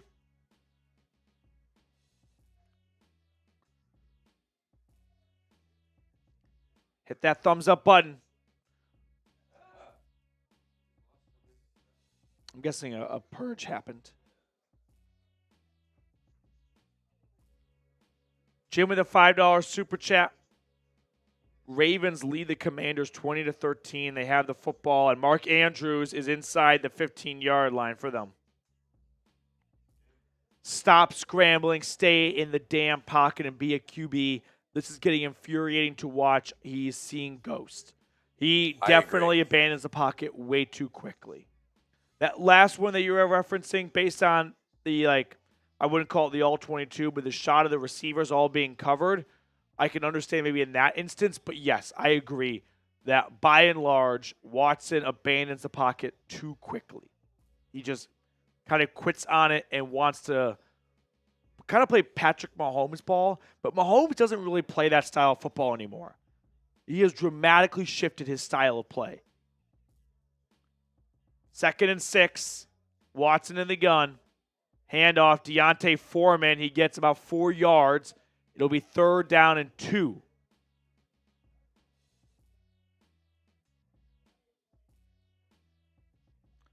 Third and 2.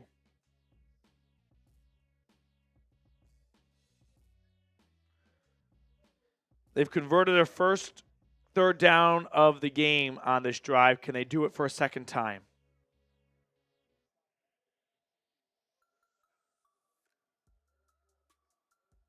From the Philadelphia 42-yard line. Watson takes a shotgun snap. Design quarterback run. He is going to get it. On 3rd and 2, he gets 2.5 yards. He has a couple of lead blockers, and that's all he needs. And the Browns are making their way towards the red zone, which they have not been in all game today. Somehow, this is still a very close game, though. 13-10. We got 1,500 people tuned in. Sub for dubs. We need all the good mojo we can get at this point in the season. Trying to give Nick Chubb something to play for. That's what the mantra is. Let Nick Chubb have something to play for. 2-4 sounds a lot better than 1-5. Watson, handoff. Good run. Strong. Good voice crack by me. Gain of 7.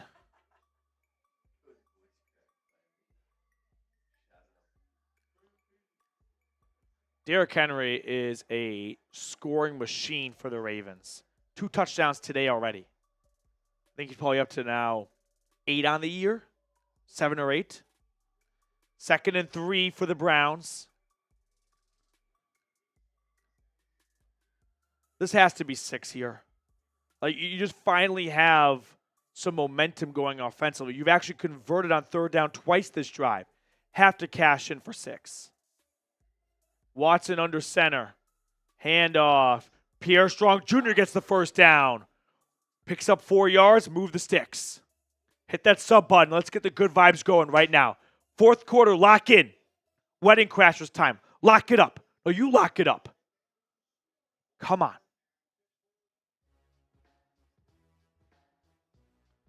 First and 10 Brownies.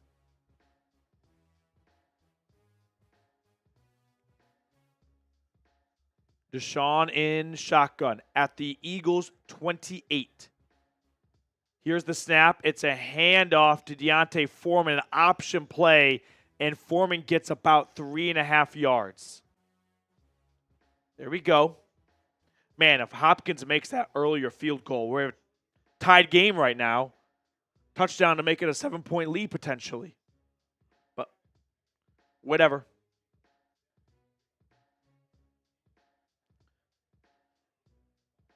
You guys want something crazy? The Saints-Bucks game has 10 minutes to go in the 3rd quarter. We have 11 minutes and change to go in the 4th. Watson. I thought I saw a false start, but whatever. 2nd and 7. Floats it to Njoku, who is cut down. Great open field tackle by C.J. Gardner-Johnson. And it'll be 3rd and 5 now. That's a big play by 8 for the Eagles. There's definitely a false start It's here. hard. Oh, he definitely jumps early. It's hard to bring down David Njoku also. Yeah, one-on-one, and Gardner-Johnson just times up his missile launch right to the hip of Njoku. That's where you got to get him. 3rd and 6. Just outside of the Prize Picks red zone. Snap to Watson on 3rd down. He's going to climb the pocket. He's going to run with has the 1st down. There is a flag. It's probably going to be holding. Watson with his legs converted the 1st. Converted the 3rd, I should say. But holding is going to wipe us all away. Michael Dunn gets flagged for holding. He's filling in at center for Nick Harris. He kind of like rips him down. Let's watch the play here. Watson does a good job with his legs here. That's a hold, I guess. So make it 3rd and 16 instead of 3rd and 6. And Hopkins has been a little shaky today. I think I wouldn't be surprised if they just try and get 6-7 more yards for their kicker. I think the funniest thing is when players commit a penalty and then they go, yeah, I didn't do anything. They're backed up to the Eagles 34. Quick throw to Njoku. He is only going to get about 3.5 yards. It'll be 4th and 13 or so from the 31. So it'll be about a 49-yard kick right now for D-Hop to tie the game.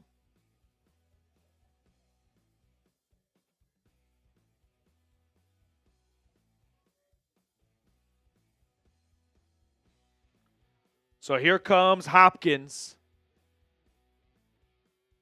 49-yard kick. He just missed from 52.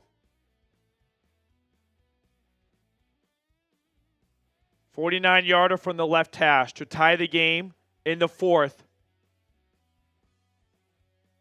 Good. Again, close, but good. And we are starting all over. 13 all. 2 field goals so far in the second half for both teams, or for a total. Eagles with the football coming their way next. While they're commercial, let's tell everyone about Prize Picks, Reed. So, if you are enjoying the free content we provide here and you want to support those that support us, Prize Picks is a great way to do that because Prize Picks is America's #1 daily fantasy sports app with over 10 million active members. All you do is pick more or less on 2 to 6 player stat projections and watch the winnings roll in. Prize Picks invented the flex play, which means you can still cash out even if your lineup isn't perfect. You can double your money even if one of your picks doesn't hit. Download the Prize Picks app today and use code CLNS and get $50 instantly when you play $5. That's code CLNS on Prize Picks to get $50 instantly when you play $5.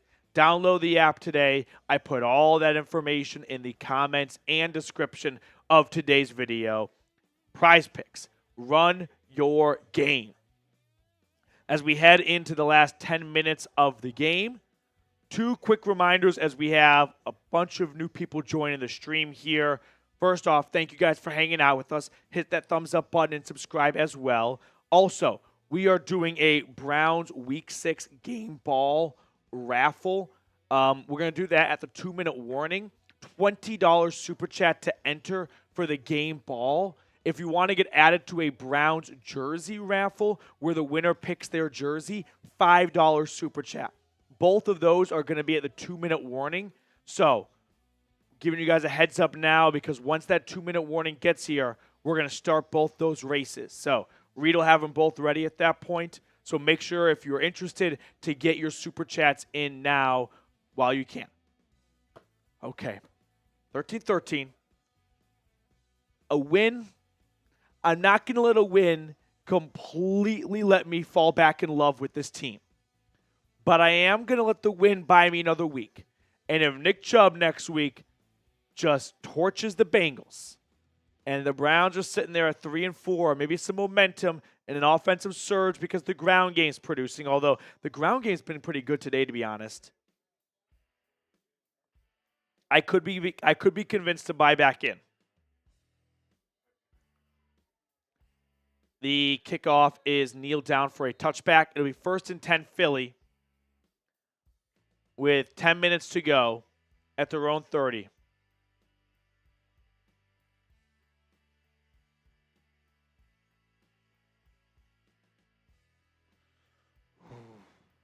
Cool guy believes. Hit that sub button. Sub for dubs with me. If you're not subscribing, I assume you're an Eagles fan. Be a part of maybe some Browns history. Somebody The latest 1-4 team to make the playoffs. Somebody unsubscribed, and then you said that, and they're like, oh, oh no. Eagles fans, that's all we can say. 1st and 10, Jalen Hurts lines up under center. Pitch left, Barkley, he's got some room to run. Barkley, nice tackle made by who? Rodney McLeod, who has been awesome today. He's got the team's only touchdown, a scoop and score off a blocked field goal via Myles Garrett. He's made a handful of big plays, including limiting Barkley to just 6 yards there. Saquon now 15 carries for 43 yards, averaging a little under 3 yards a pop. And the star left tackle for the Eagles, Jordan Mailata, is banged up on the play. If he were to go down, that'd be a huge loss for Philly. He is their best offensive lineman now that Jason Kelce is just doing a podcast. So an injury timeout for Mailata. 2nd and 4. Jim Miro with a $10 super chat. Every $10 super chat is also a dog bowl. Jim, go Brownies.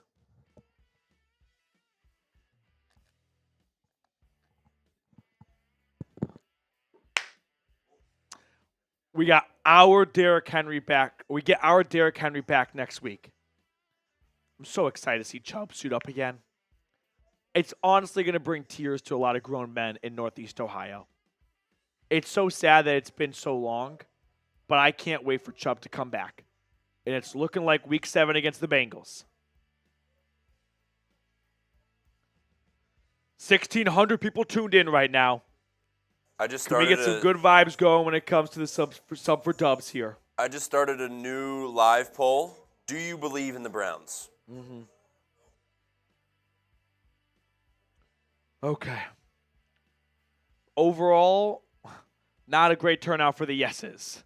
We're at 52%. I was hoping for a bit more than that, but I'm not going to fault anyone for saying no. Let's peek at some of the red zone scores here. Packers have pulled away from the Cardinals. Titans, Colts in a close game. Texans, Patriots getting closer. Bucks were up like 14-0, and I want to say like 21-3 or so. I don't know. But it was a huge lead for Tampa that New Orleans has erased. They've got a lead, but that game still has a long ways to go. We got Browns, Eagles, of course. Ravens, 2-touchdown lead over the 4-winning streak Commander squad.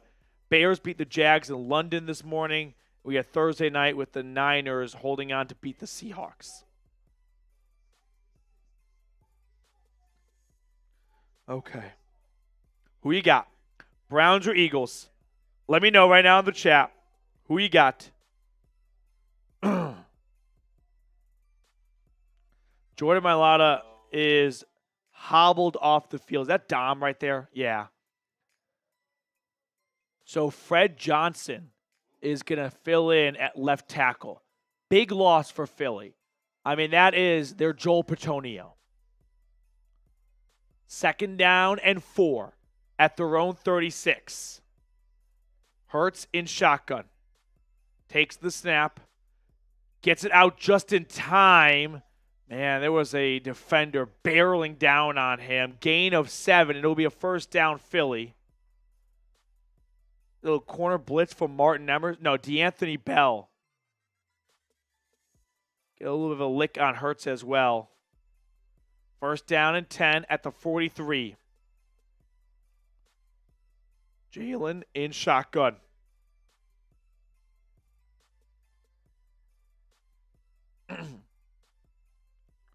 Snap to Hurts.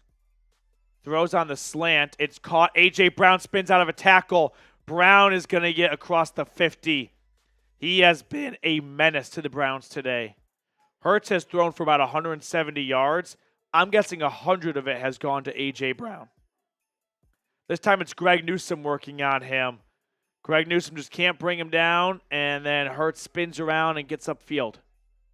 5 grabs, 76 yards for A.J. Brown. And 1 touchdown. At the Cleveland 45, snap to Hurts. Throwing on a crosser. This is caught for a 1st down, a lot more. He's going to go all the way. Devontae Smith touchdown. 45-yard touchdown to Devontae Smith. Wide open on a crosser. Turn it upfield. No one was in sight. Crumbling. What happened? Newsome. What are you doing, Greg? It's football. Newsome is forbidden from guarding guys in the slot on crosser routes. He just cannot run with them. Extra point is good. It's 2013 Philly with 8 minutes to play.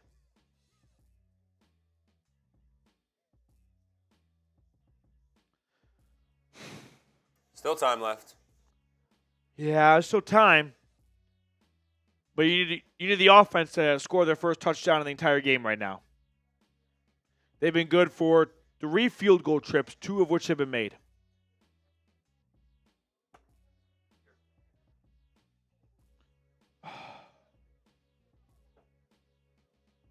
Yeah, it feels like game. It just feels like the Browns are going to punt, and the defense won't be able to make a stop. Or if they do make a stop, the Browns offense gets the ball back with no timeouts, and they can't score.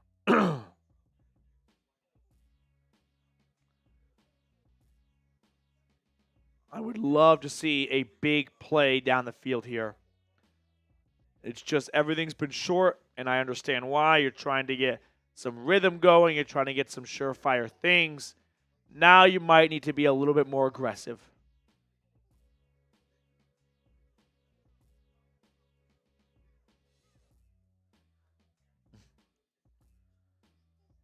We need Rodney McLeod to play offense.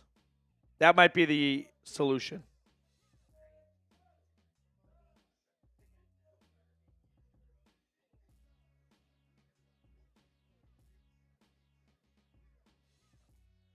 Super Chat menu. At the 2-minute warning, we're going to have a raffle for our Browns jersey giveaway where the winner can pick their own jersey. $5 Super Chat gets you entered.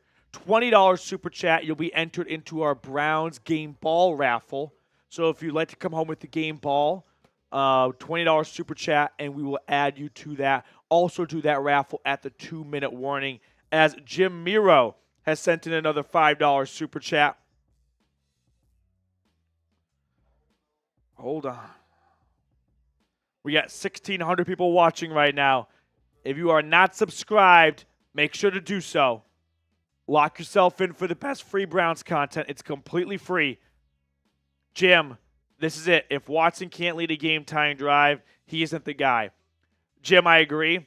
Let me ask you one question. If Watson throws a touchdown pass that is dropped, is it still on Watson at that point? Because that's probably what's going to happen. Like, if you think about some of these drives he's had to be the hero. You think Amari Cooper drops it? Like, you had Cedric Tillman dropping the pass on 4th down. Like, there's been moments where he had it, but then people around him crumbled.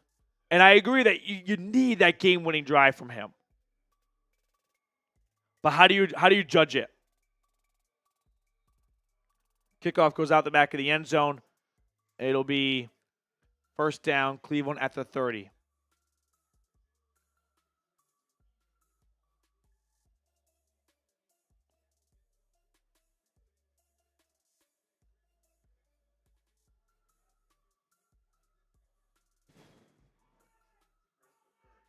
Jim, appreciate your super chat, though.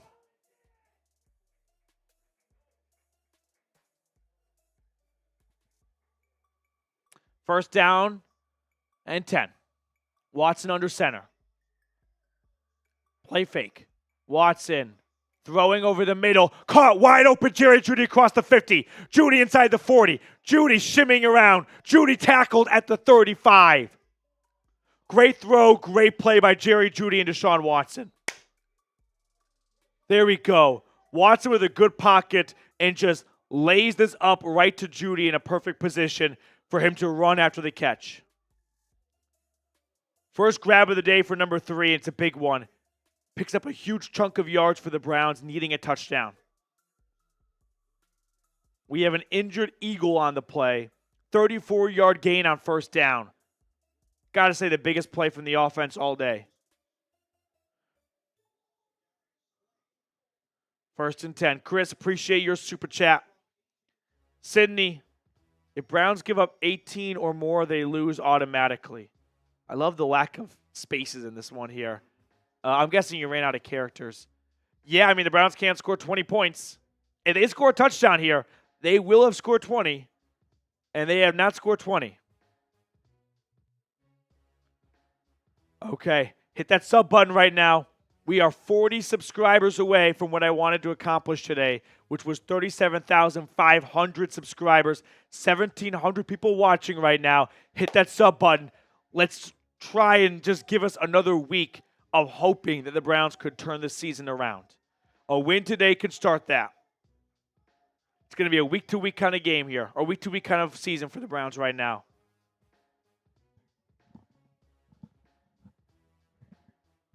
Three starters out for the Eagles. Dallas Goedert, Darius Slay, and Jordan Mailata. 2 on offense, 1 on defense.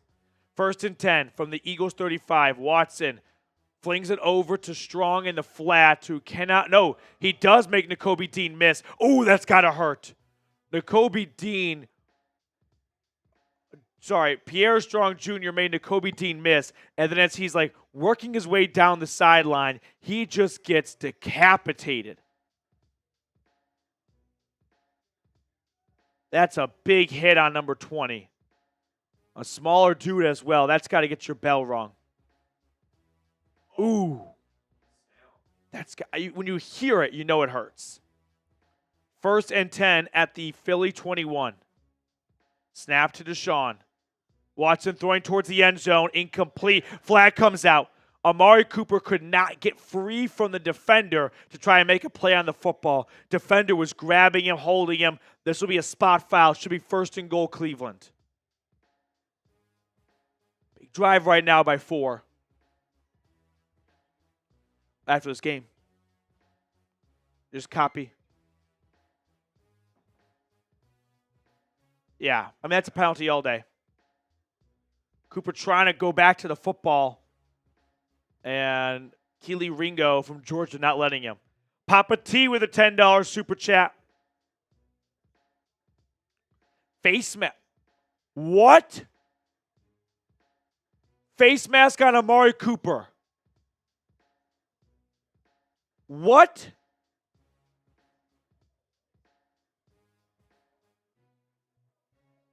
Let's rewatch this.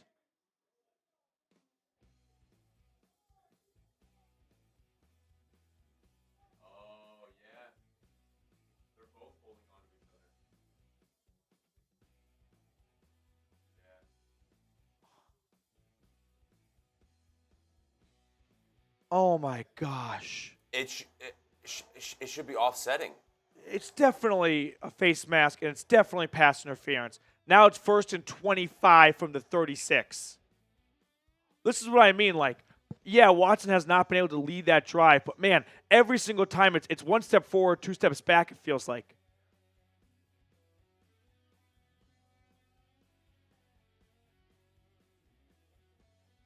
Some clarification. Do they call penalties on both sides? So what is it, 1st and 25 or 1st and 10 offsetting penalties?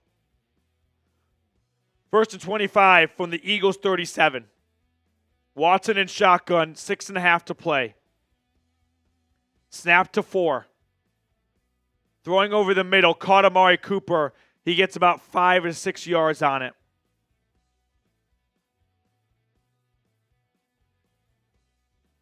I don't know if this is necessarily 4-down territory. Probably depending on how far you have to go on 4th down. A field goal obviously still keeps it a 1-score game. But if you get faced into 4th and long, you might as well just take the field goal and set yourself up to take the lead if you get the ball back.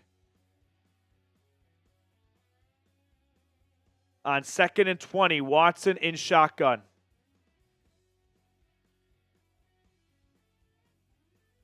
Takes the snap. Watson looking.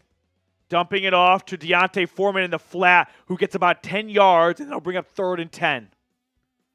So 2 good plays from Watson coming out of that 15-yard face mask on Cooper. 3rd and 11 now. Sub for Dubs. Let's go. Let's save the season right now. Save the season. 3rd and 11.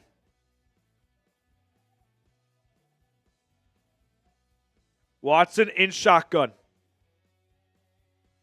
A little over 5 to play. From the Philly 22. Snap to Deshaun. Throwing on the slant. Caught, first down. Yes, Amari Cooper. 1st and goal, Brownies. Let's fucking go. Big play by Coop. It's a great throw. It's a great route by Cooper. Watch, Cooper, he loves to do this on slants. He loves to be a little bit slow out of the break, and then like an NBA point guard, just massive change of speed and direction, and he just flies up at a nice 45-degree angle. Watson puts it on the money. 1st and goal, Brownies. Inside the Prize Picks red zone. Watson 10 for 10 in the second half for 118 yards. Snap to Deshaun. It's a little dump off to Elijah Moore. He's tackled at the 5. And Moore is banged up. Elijah Moore got banged up on the last play. He is in pain.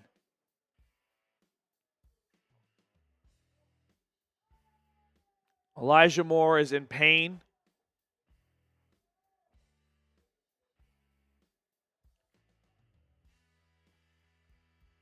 Oh. No. 2nd and goal as Moore. I don't know what the injury could be. Head or like knee. Remember, quickly, we're going to have a raffle at the 2-minute warning. $5 to enter. Winner gets to pick a Browns jersey of their choice. $20 super chat, and you'll be entered into our game ball raffle, which might be a game ball that saves the season. Moore is walking off the field assisted. I somewhat think this might be a head injury. I'm just speculating. 2nd and goal. Both those raffles will be at the 2-minute warning, so if you want to get added to it, $5 for the jersey, $20 for the ball. 2nd and goal. Watson in shotgun. Quarterback run to the right. Watson is going to get a decent hit. He gets about 1.5 yards. It'll be 3rd and goal from the 3. Sub for Dubs. 30 subs away from our goal, 37,500. If you're with us, hit that subscribe button. Watson took a big hit on this play, too. It's legal. He's in bounds. What do you guys do here? Run or pass? 3rd and goal from the 3. With the way Watson's played this half, I'm going to pass it here. I am throwing it. I'm trying to find a way. David Njoku is not on the field. I would love it if he was. And I didn't see him there. Delay of game or false start? Maybe a timeout beforehand? I think Stefanski might have saved delay of game with a timeout.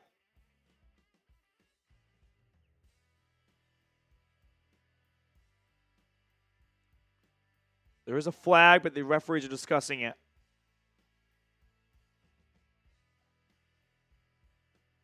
False start.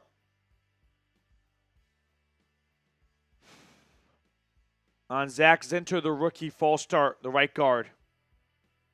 Over 2,000 people tuned in right now. Hit that subscribe button. Let's get a win. 4-down territory, you think, right? I would assume so. I mean, unless they go backwards here. I would think if you get any positive yardage, you're going to go for it. Because if you don't get it, you at least pin them deep. So 3rd and goal from the 7 to the 8-yard line. Right in between. Empty set. Watson takes the snap. Throwing on the slant. It's incomplete. Searching for Njoku. Big decision to make here. 4th and goal from, we'll call it the 8-yard line. Kick a field goal. There are pros and cons to this. Kick a field goal, you can make a stop, get the ball back, score a touchdown to win. If you go for it and don't get it, you at least pin the Eagles deep in their own territory. And you can get a stop and get the ball back at midfield. They're going to go for it. 4th and goal from the 8-yard line with about 4 minutes to go. All 3 timeouts remaining. Empty set again. Eagles, God damn it, Jed Wills. False start on Wills.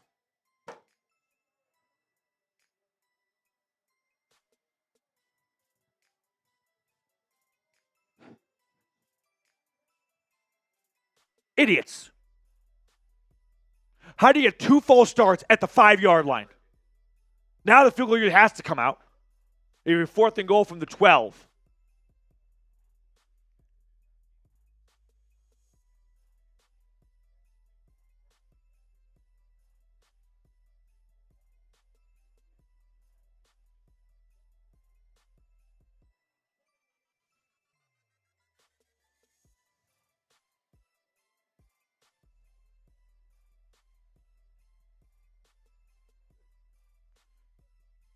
Field goal is good.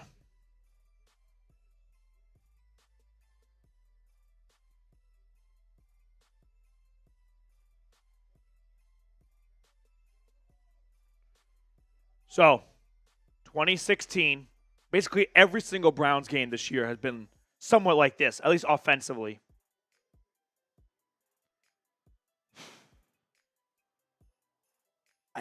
Two false starts. Back to back. No, we'll just keep it as is right now, I'm saying. I would move it over and have it ready. One last call, $5 super chat if you want to get added to the raffle for a Browns jersey of your choice. $20 super chat to get added to our Browns Report game ball raffle. We're going to do both of those raffles at the 2-minute warning.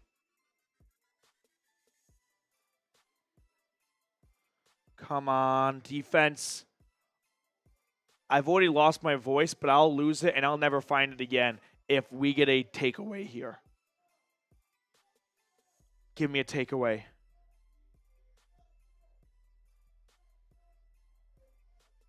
Return for the Eagles gets across the 20, stopped at the 25. So it's Philly football. Both teams have all their timeouts, about 3.5 to play. Eagles have done an okay job of running the ball today. It's kind of been like boom or bust for them. I feel like they're either getting 10 yards or they're losing 3 yards. That's why Saquon's a weird stat line. It feels like he's run for more than 50, but he's got a handful of rushes that went backwards. 1st and 10 Philly at their own 24. $5 super chat from Christopher Stofira as Saquon takes the handoff and picks up a pile that continues to move for about 3 to 4 yards. 2nd and 6. Browns do not need to call a timeout just yet. If you call a timeout here, you are committing to this set of downs to make a stop on. If you had a big, negative play on 1st down, then that's when you want to do it. 2nd and 6, they might get a 1st down, and you don't want to be down a timeout and not be able to make 3 consecutive timeouts. 2nd and 6.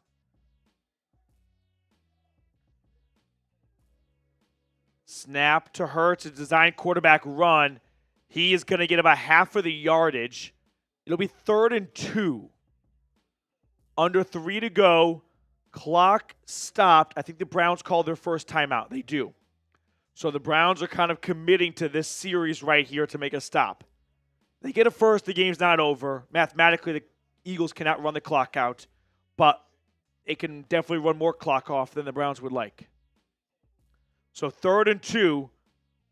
If you're the Browns right now, you got to get Myles Garrett, Zadarius Smith, Dalvin Tomlinson, and I'd say, could we get Mo Hurst and Shelby Harris out there? Can we get 5 defensive linemen and go J.O.K., Diabate,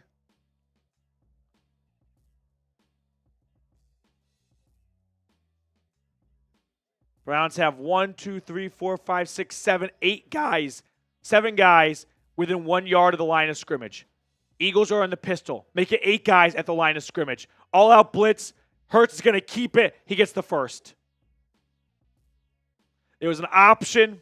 Hurts faked the pitch, held on to it, got the first down. Browns call their second timeout. Now they're in a sticky situation. Man, Devin Bush just got his ankles broken. He had Hurts one-on-one. It's a good play call by Sirianni, or I should say by Kellen Moore. Browns have 1 timeout remaining now with 2:55.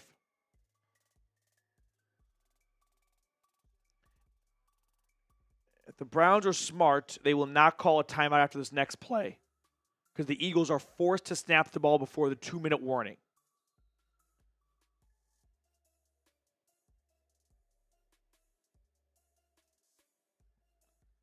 First and 10.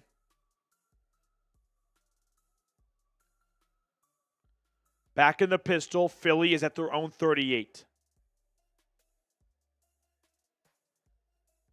Run for Barkley. It only goes for about a yard. Okay, don't call a timeout. Don't call a timeout. Good, yeah. Eagles have to snap the ball before the 2-minute warning, so you can save that timeout for the other side of the 2-minute warning when they don't have to snap the football.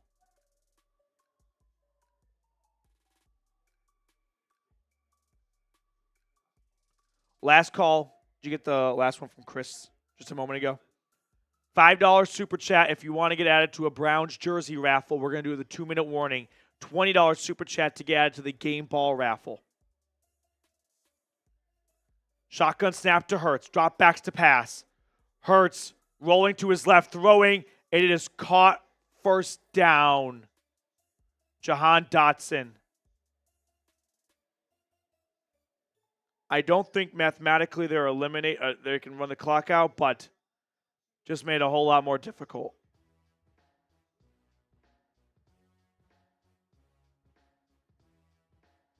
Does Dotson get his left foot down? First down, Eagles at the Philly 48.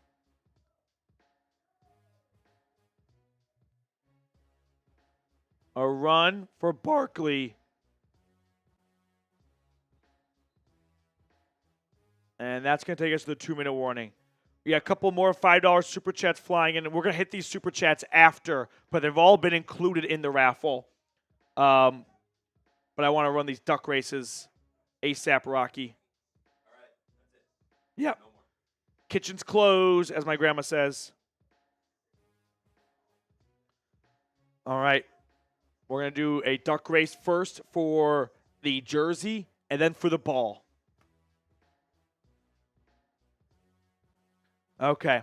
So 2-minute warning time. I'm going to do a duck race right now for a jersey giveaway. Reed's going to show everyone in there so they can see their names.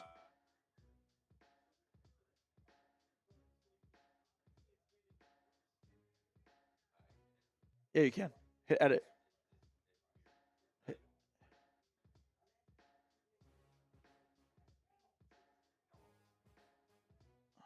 All right. Sorry, everyone. Just one moment.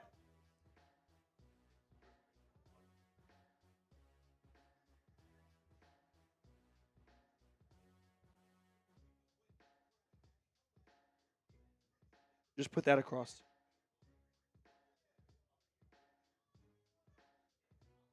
James Harper, the $20. We can add James to the football one later.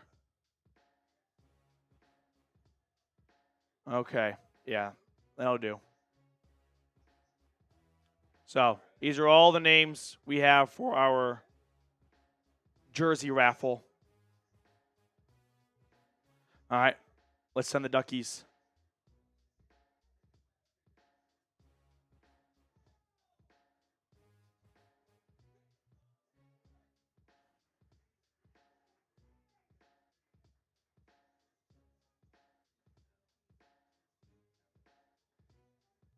All right, sorry everyone. This might have to wait till after the game then.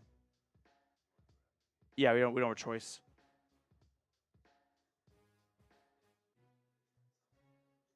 You got to find a way to log in.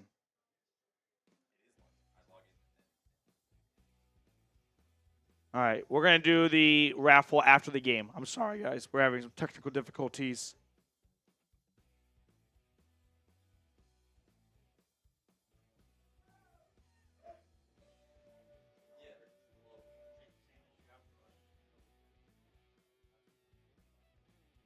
Okay, yeah.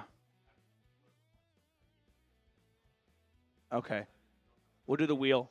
Can you build the post-game graphics and just put them in the Browns graphics, please?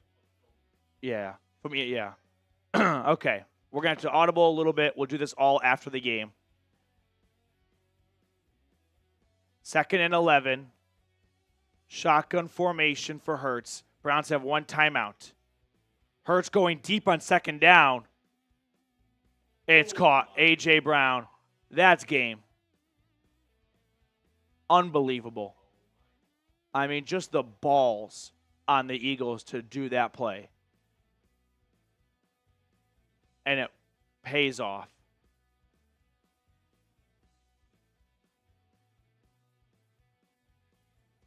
Greg Newsome actually has decent coverage here. It's just a great catch by A.J. Brown. That, I think, mathematically ends the game.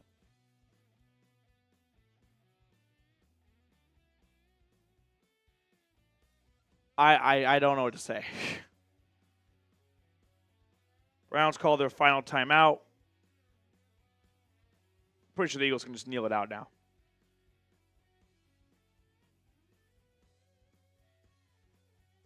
Defense couldn't, unfortunately, make a stop here at the end. Offense had 2 penalties inside the 10-yard line. We want to sum up the game. There it is right there. I know we all want to blame Deshaun Watson. The offense, they didn't score a touchdown. And, hey, Watson was bad in the first half. The offense was bad. Ground game was actually kind of going today a little bit. Not as many drops, but Eagles now in victory formation. Browns have no timeouts. A.J. Brown dominated all day, and he put this game away at the end. Can't say we're surprised, though.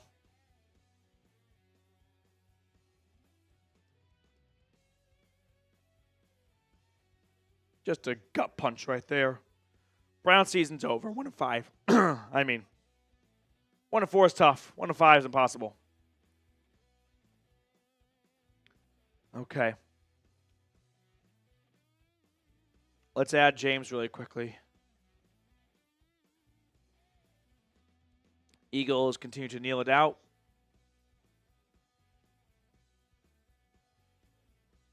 He just sent another one in.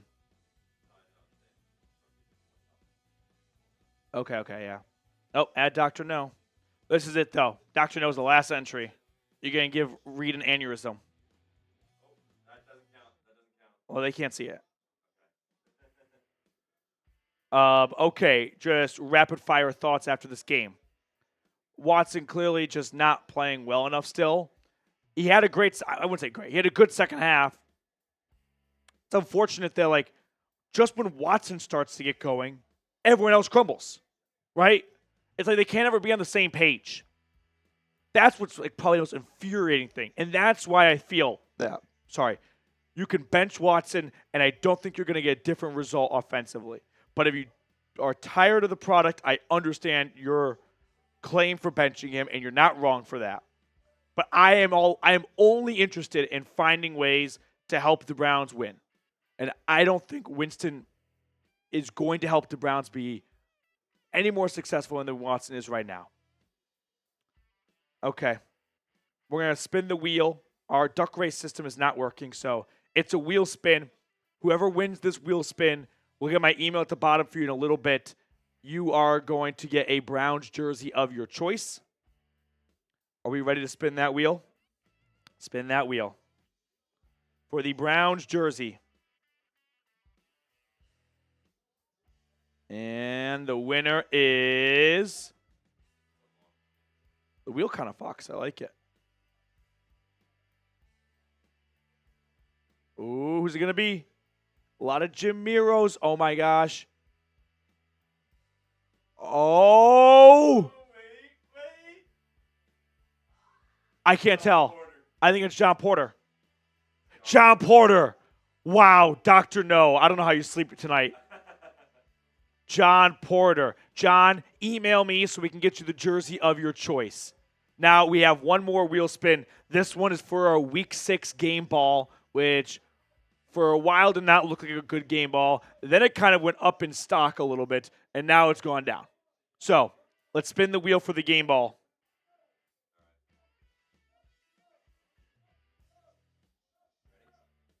Cool guy, you're on the wheel. Spin that wheel.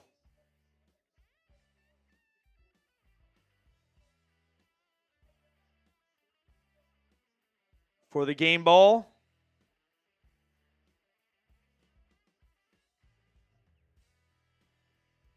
Papa T.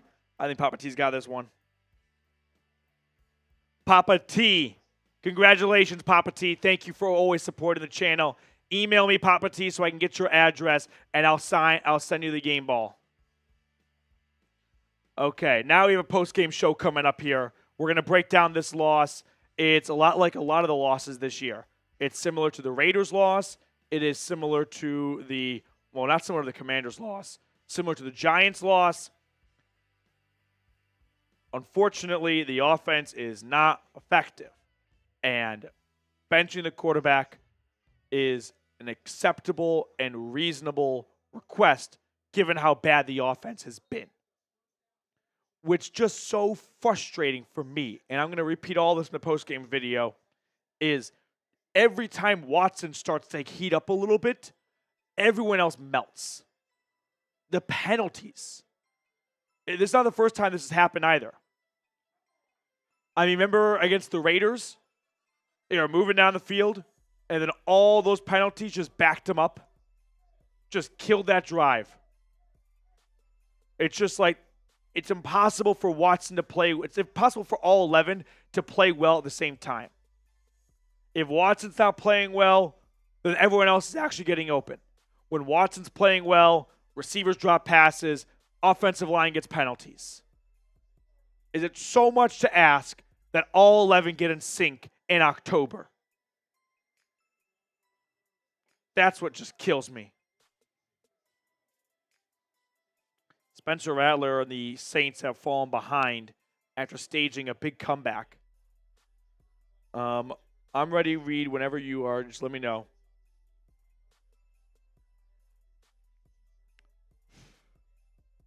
Not interested in blaming on the refs. Holding. I didn't see any holding. Maybe there was holding. I didn't miss. I don't care. Also, we could talk about the fourth down decision. I don't disagree with it. It was 4th and 12.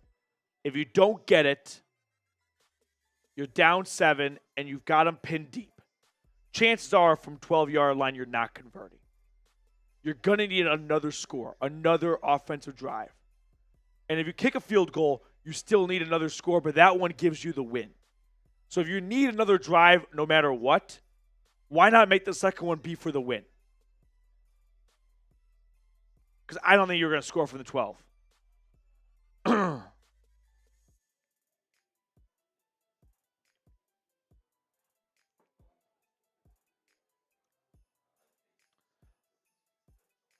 Yeah, A.J. Brown, he was the real killer today, especially at the end there. 6 grabs, and he made up nearly half of Jalen Hurts' passing yards. Browns had no answer for him. They did a pretty good job on Barkley, I'd say. A couple of good runs here and there, but for the most part, they limited him. Hurts, I didn't think really was all that. Like, Devontae Smith had a great 45-yard touchdown run, but for much of the game, Hurts was not really effective or dangerous. It just really comes down to they can never get on the same page offensively. And maybe changing the quarterback will bring that. But I can understand why Jimmy Haslam is resistant to bench his $230 million quarterback. And there's so many issues elsewhere that benching Watson might not even be the fix to this. It might just feel like, well, at least we're trying something. You know what I mean? Penalties cost us.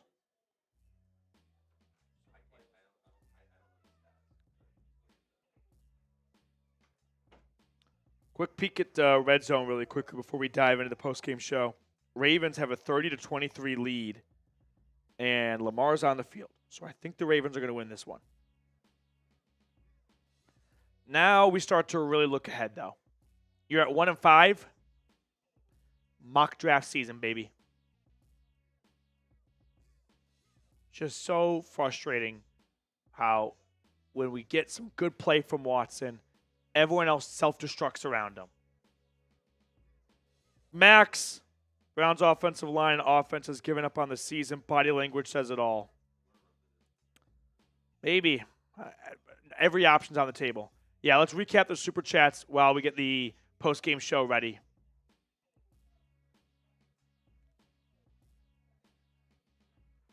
Matt, I agree. Like, changing the quarterback, I don't think is going to change the outcome of these games. Now, sure, trying the same thing over and over again is not going to be any better. But the issue is, if you want to change the quarterback, I think a good part of you is under the belief that Watson is the thing holding this team back entirely.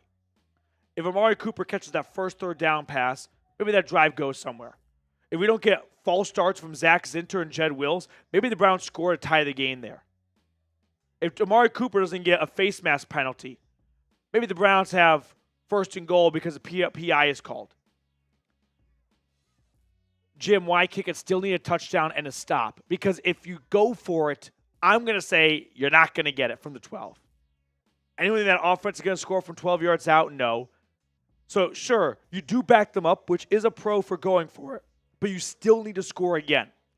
Whereas if you kick it, you still need to score again, but the second score would be for the win.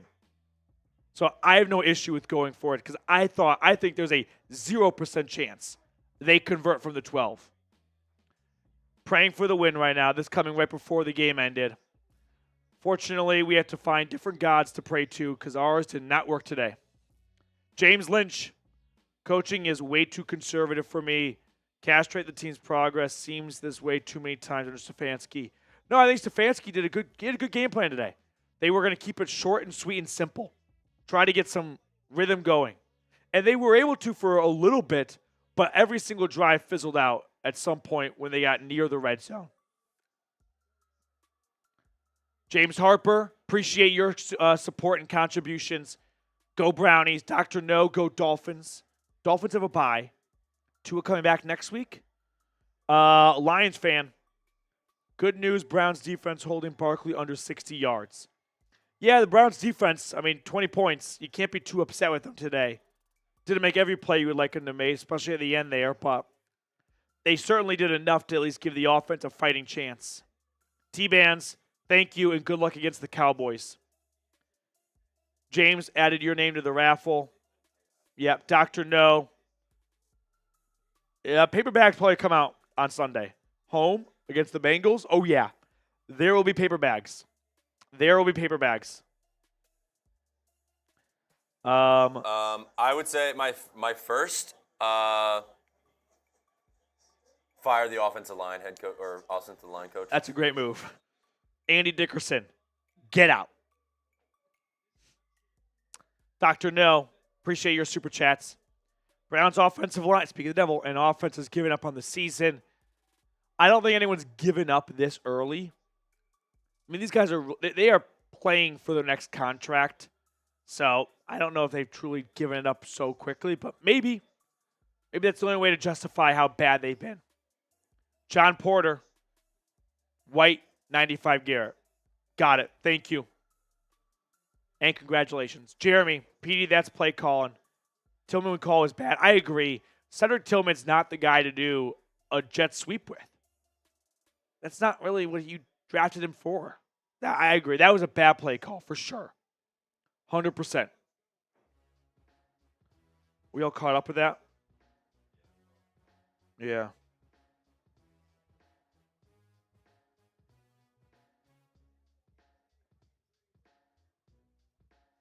Yeah, there's no way Andy Dickerson's coming back next year.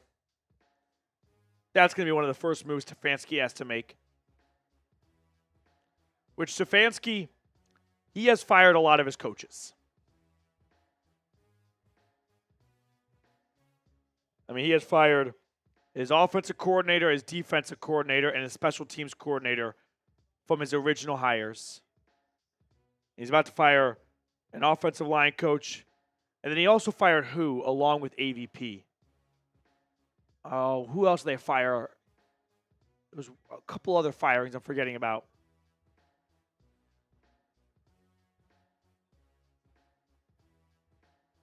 We'll get the post-game show going here in just a second.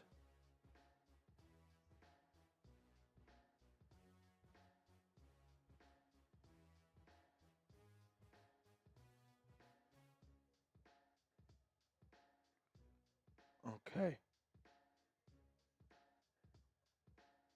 Let me know what you guys think. Would you start Deshaun Watson next week? Hard to vouch for the guy. Just hard to believe he'd be any better under Winston. Max, I can't watch my 9-year-old son stressing and being upset every Sunday. We literally stop watching the last 3 minutes of every game. Understandable. Dr. No, go Gators, go Vols, Dr. No. I was in Neyland last night. That's why the voice is kind of hoarse. I had a 5:25 a.m. flight this morning from Knoxville back to Dallas. Go Vols. The Florida Gators have been, I don't want to say this word, but they have been a nuisance for a long time, so I don't care how we beat them. Okay. Yeah. So we're going to jump into a Jed Wills, Pink Slip, yeah. We're going to jump into post-game show right now. I mean, the overarching thoughts here are the offensive failure at the end there, the decision to go for it. Defense played well enough. Browns can never get on the same page offensively. Jeremy, if we had Southwest going to Knoxville, I'd be a much more frequent flyer there. I don't think Southwest does fly to Knoxville, though. It's a big Allegiant town. 3rd and 16, by the way, as I watch the Baker-Bucks game. I'm ready. Okay. Here we go. Ready? Browns fall to 1-5, losing 20-16 in a game that is going to be a very frustrating loss for the whole week to let our minds fester over, because this was a very winnable game when your back was against the wall. But at 1-5, you are dead.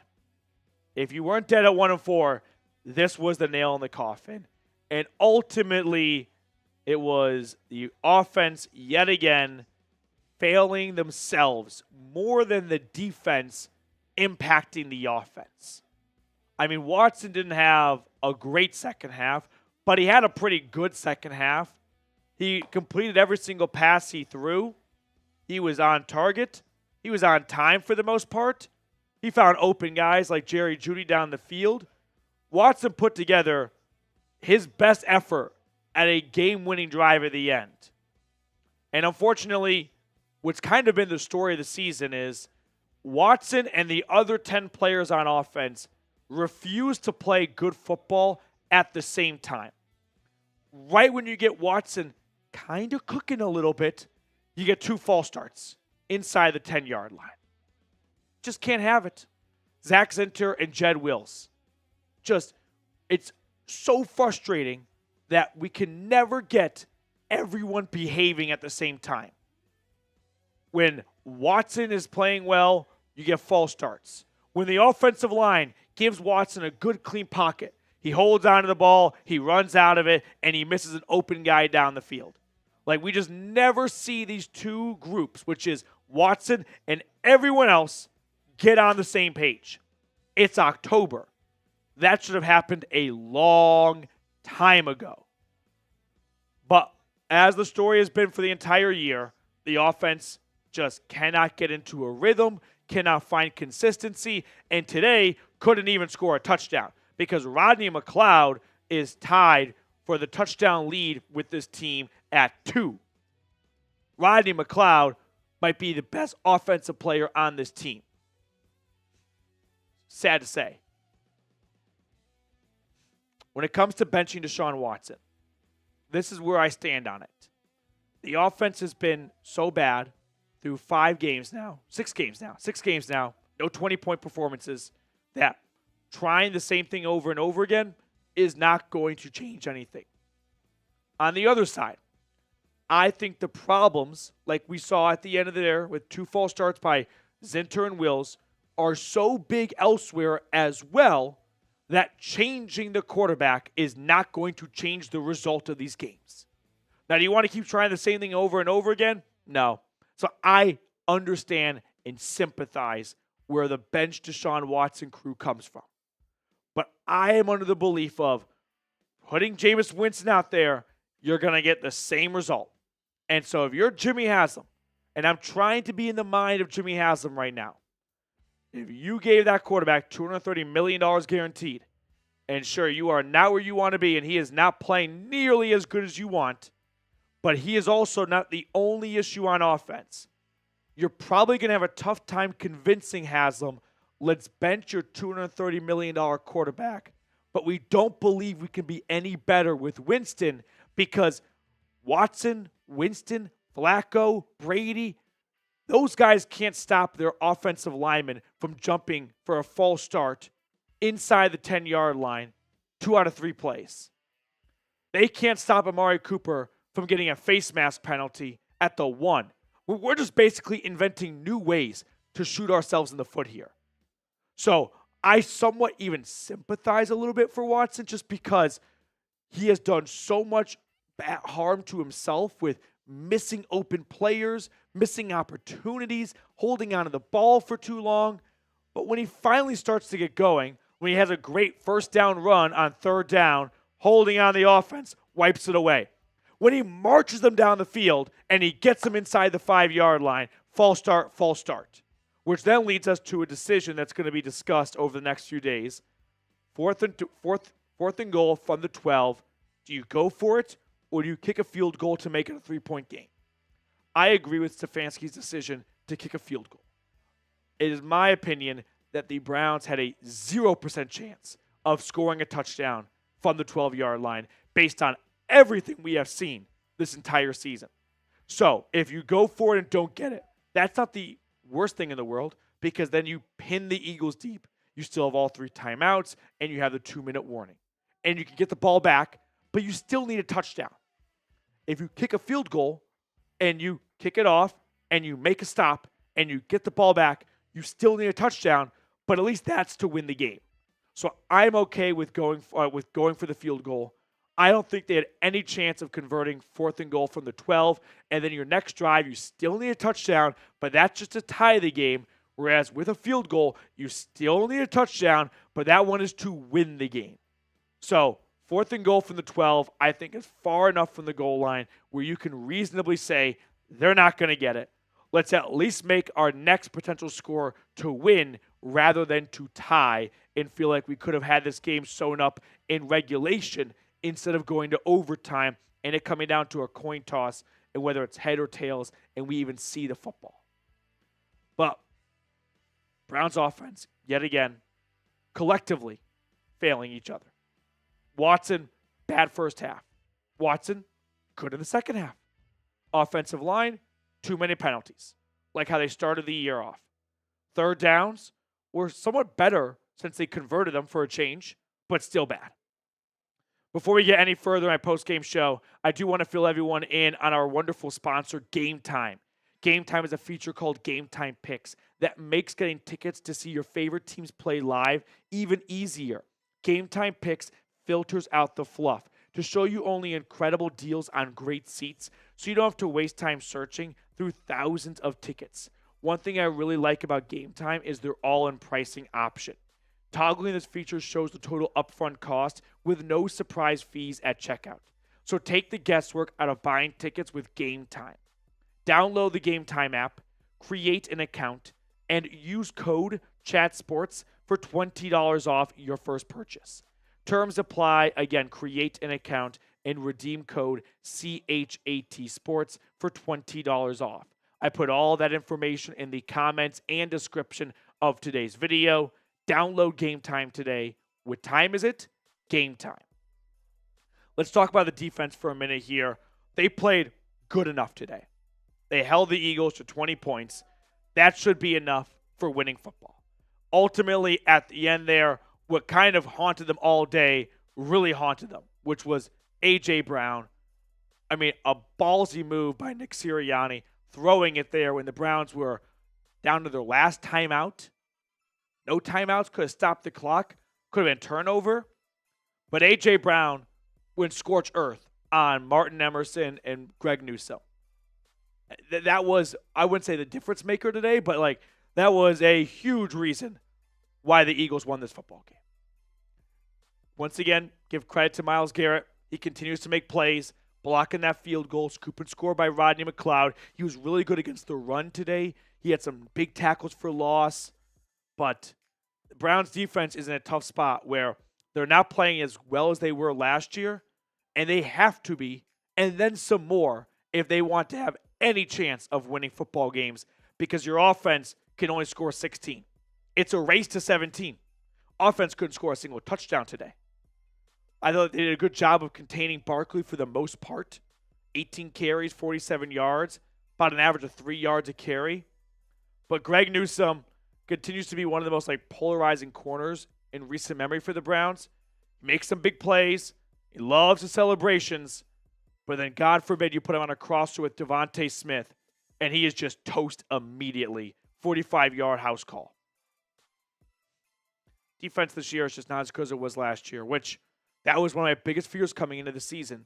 It is very difficult for defenses to stay consistent for year to year. So you need the offense to really pick it up, because you probably can't bank on having just as good as a defense as you did last year. And this game, Browns defense made some big plays here and there, made some big stops, gave the ball over to their offense. Ultimately, if I tell you before the game the Eagles score 20 points, you're probably thinking Browns have a good chance of winning this game here.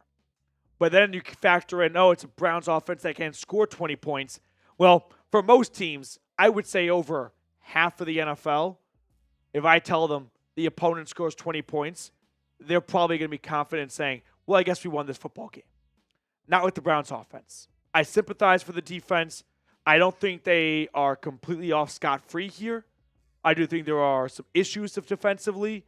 Martin Emerson at times forgets how to play football, which is just so frustrating because of how talented he is.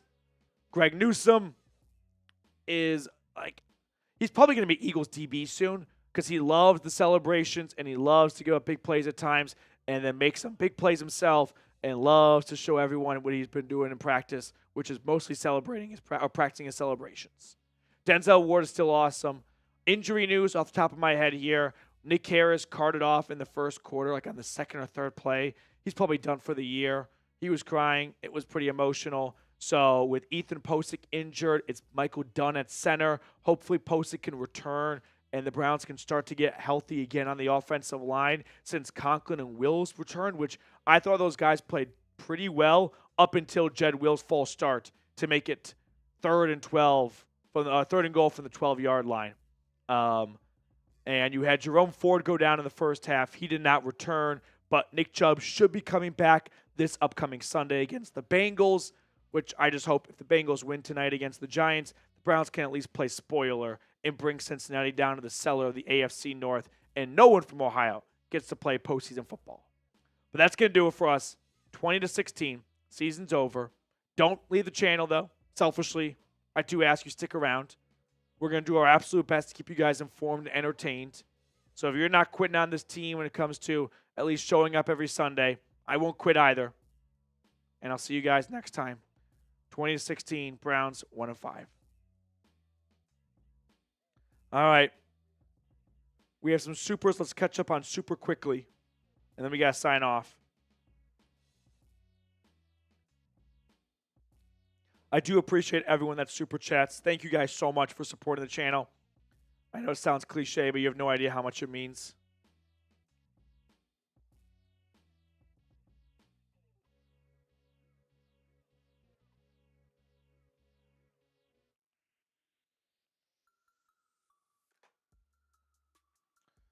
Okay.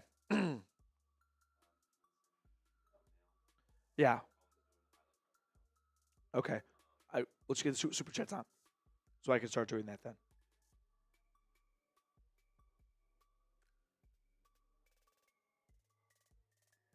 All right. Max, appreciate your super chats. Longtime viewer. I'll see you in hell. Crying together. Go Vols. Jeremy, appreciate you always supporting us. Penalties must be insensitive bonus checks for Browns. Yeah. Ben Broski fires Stefanski. Oh, yeah. Andy Dickerson, get the hell out of town. His offensive line sucks. Thank you guys so much for watching. Try to enjoy the rest of your Sunday. I'll see you all tomorrow.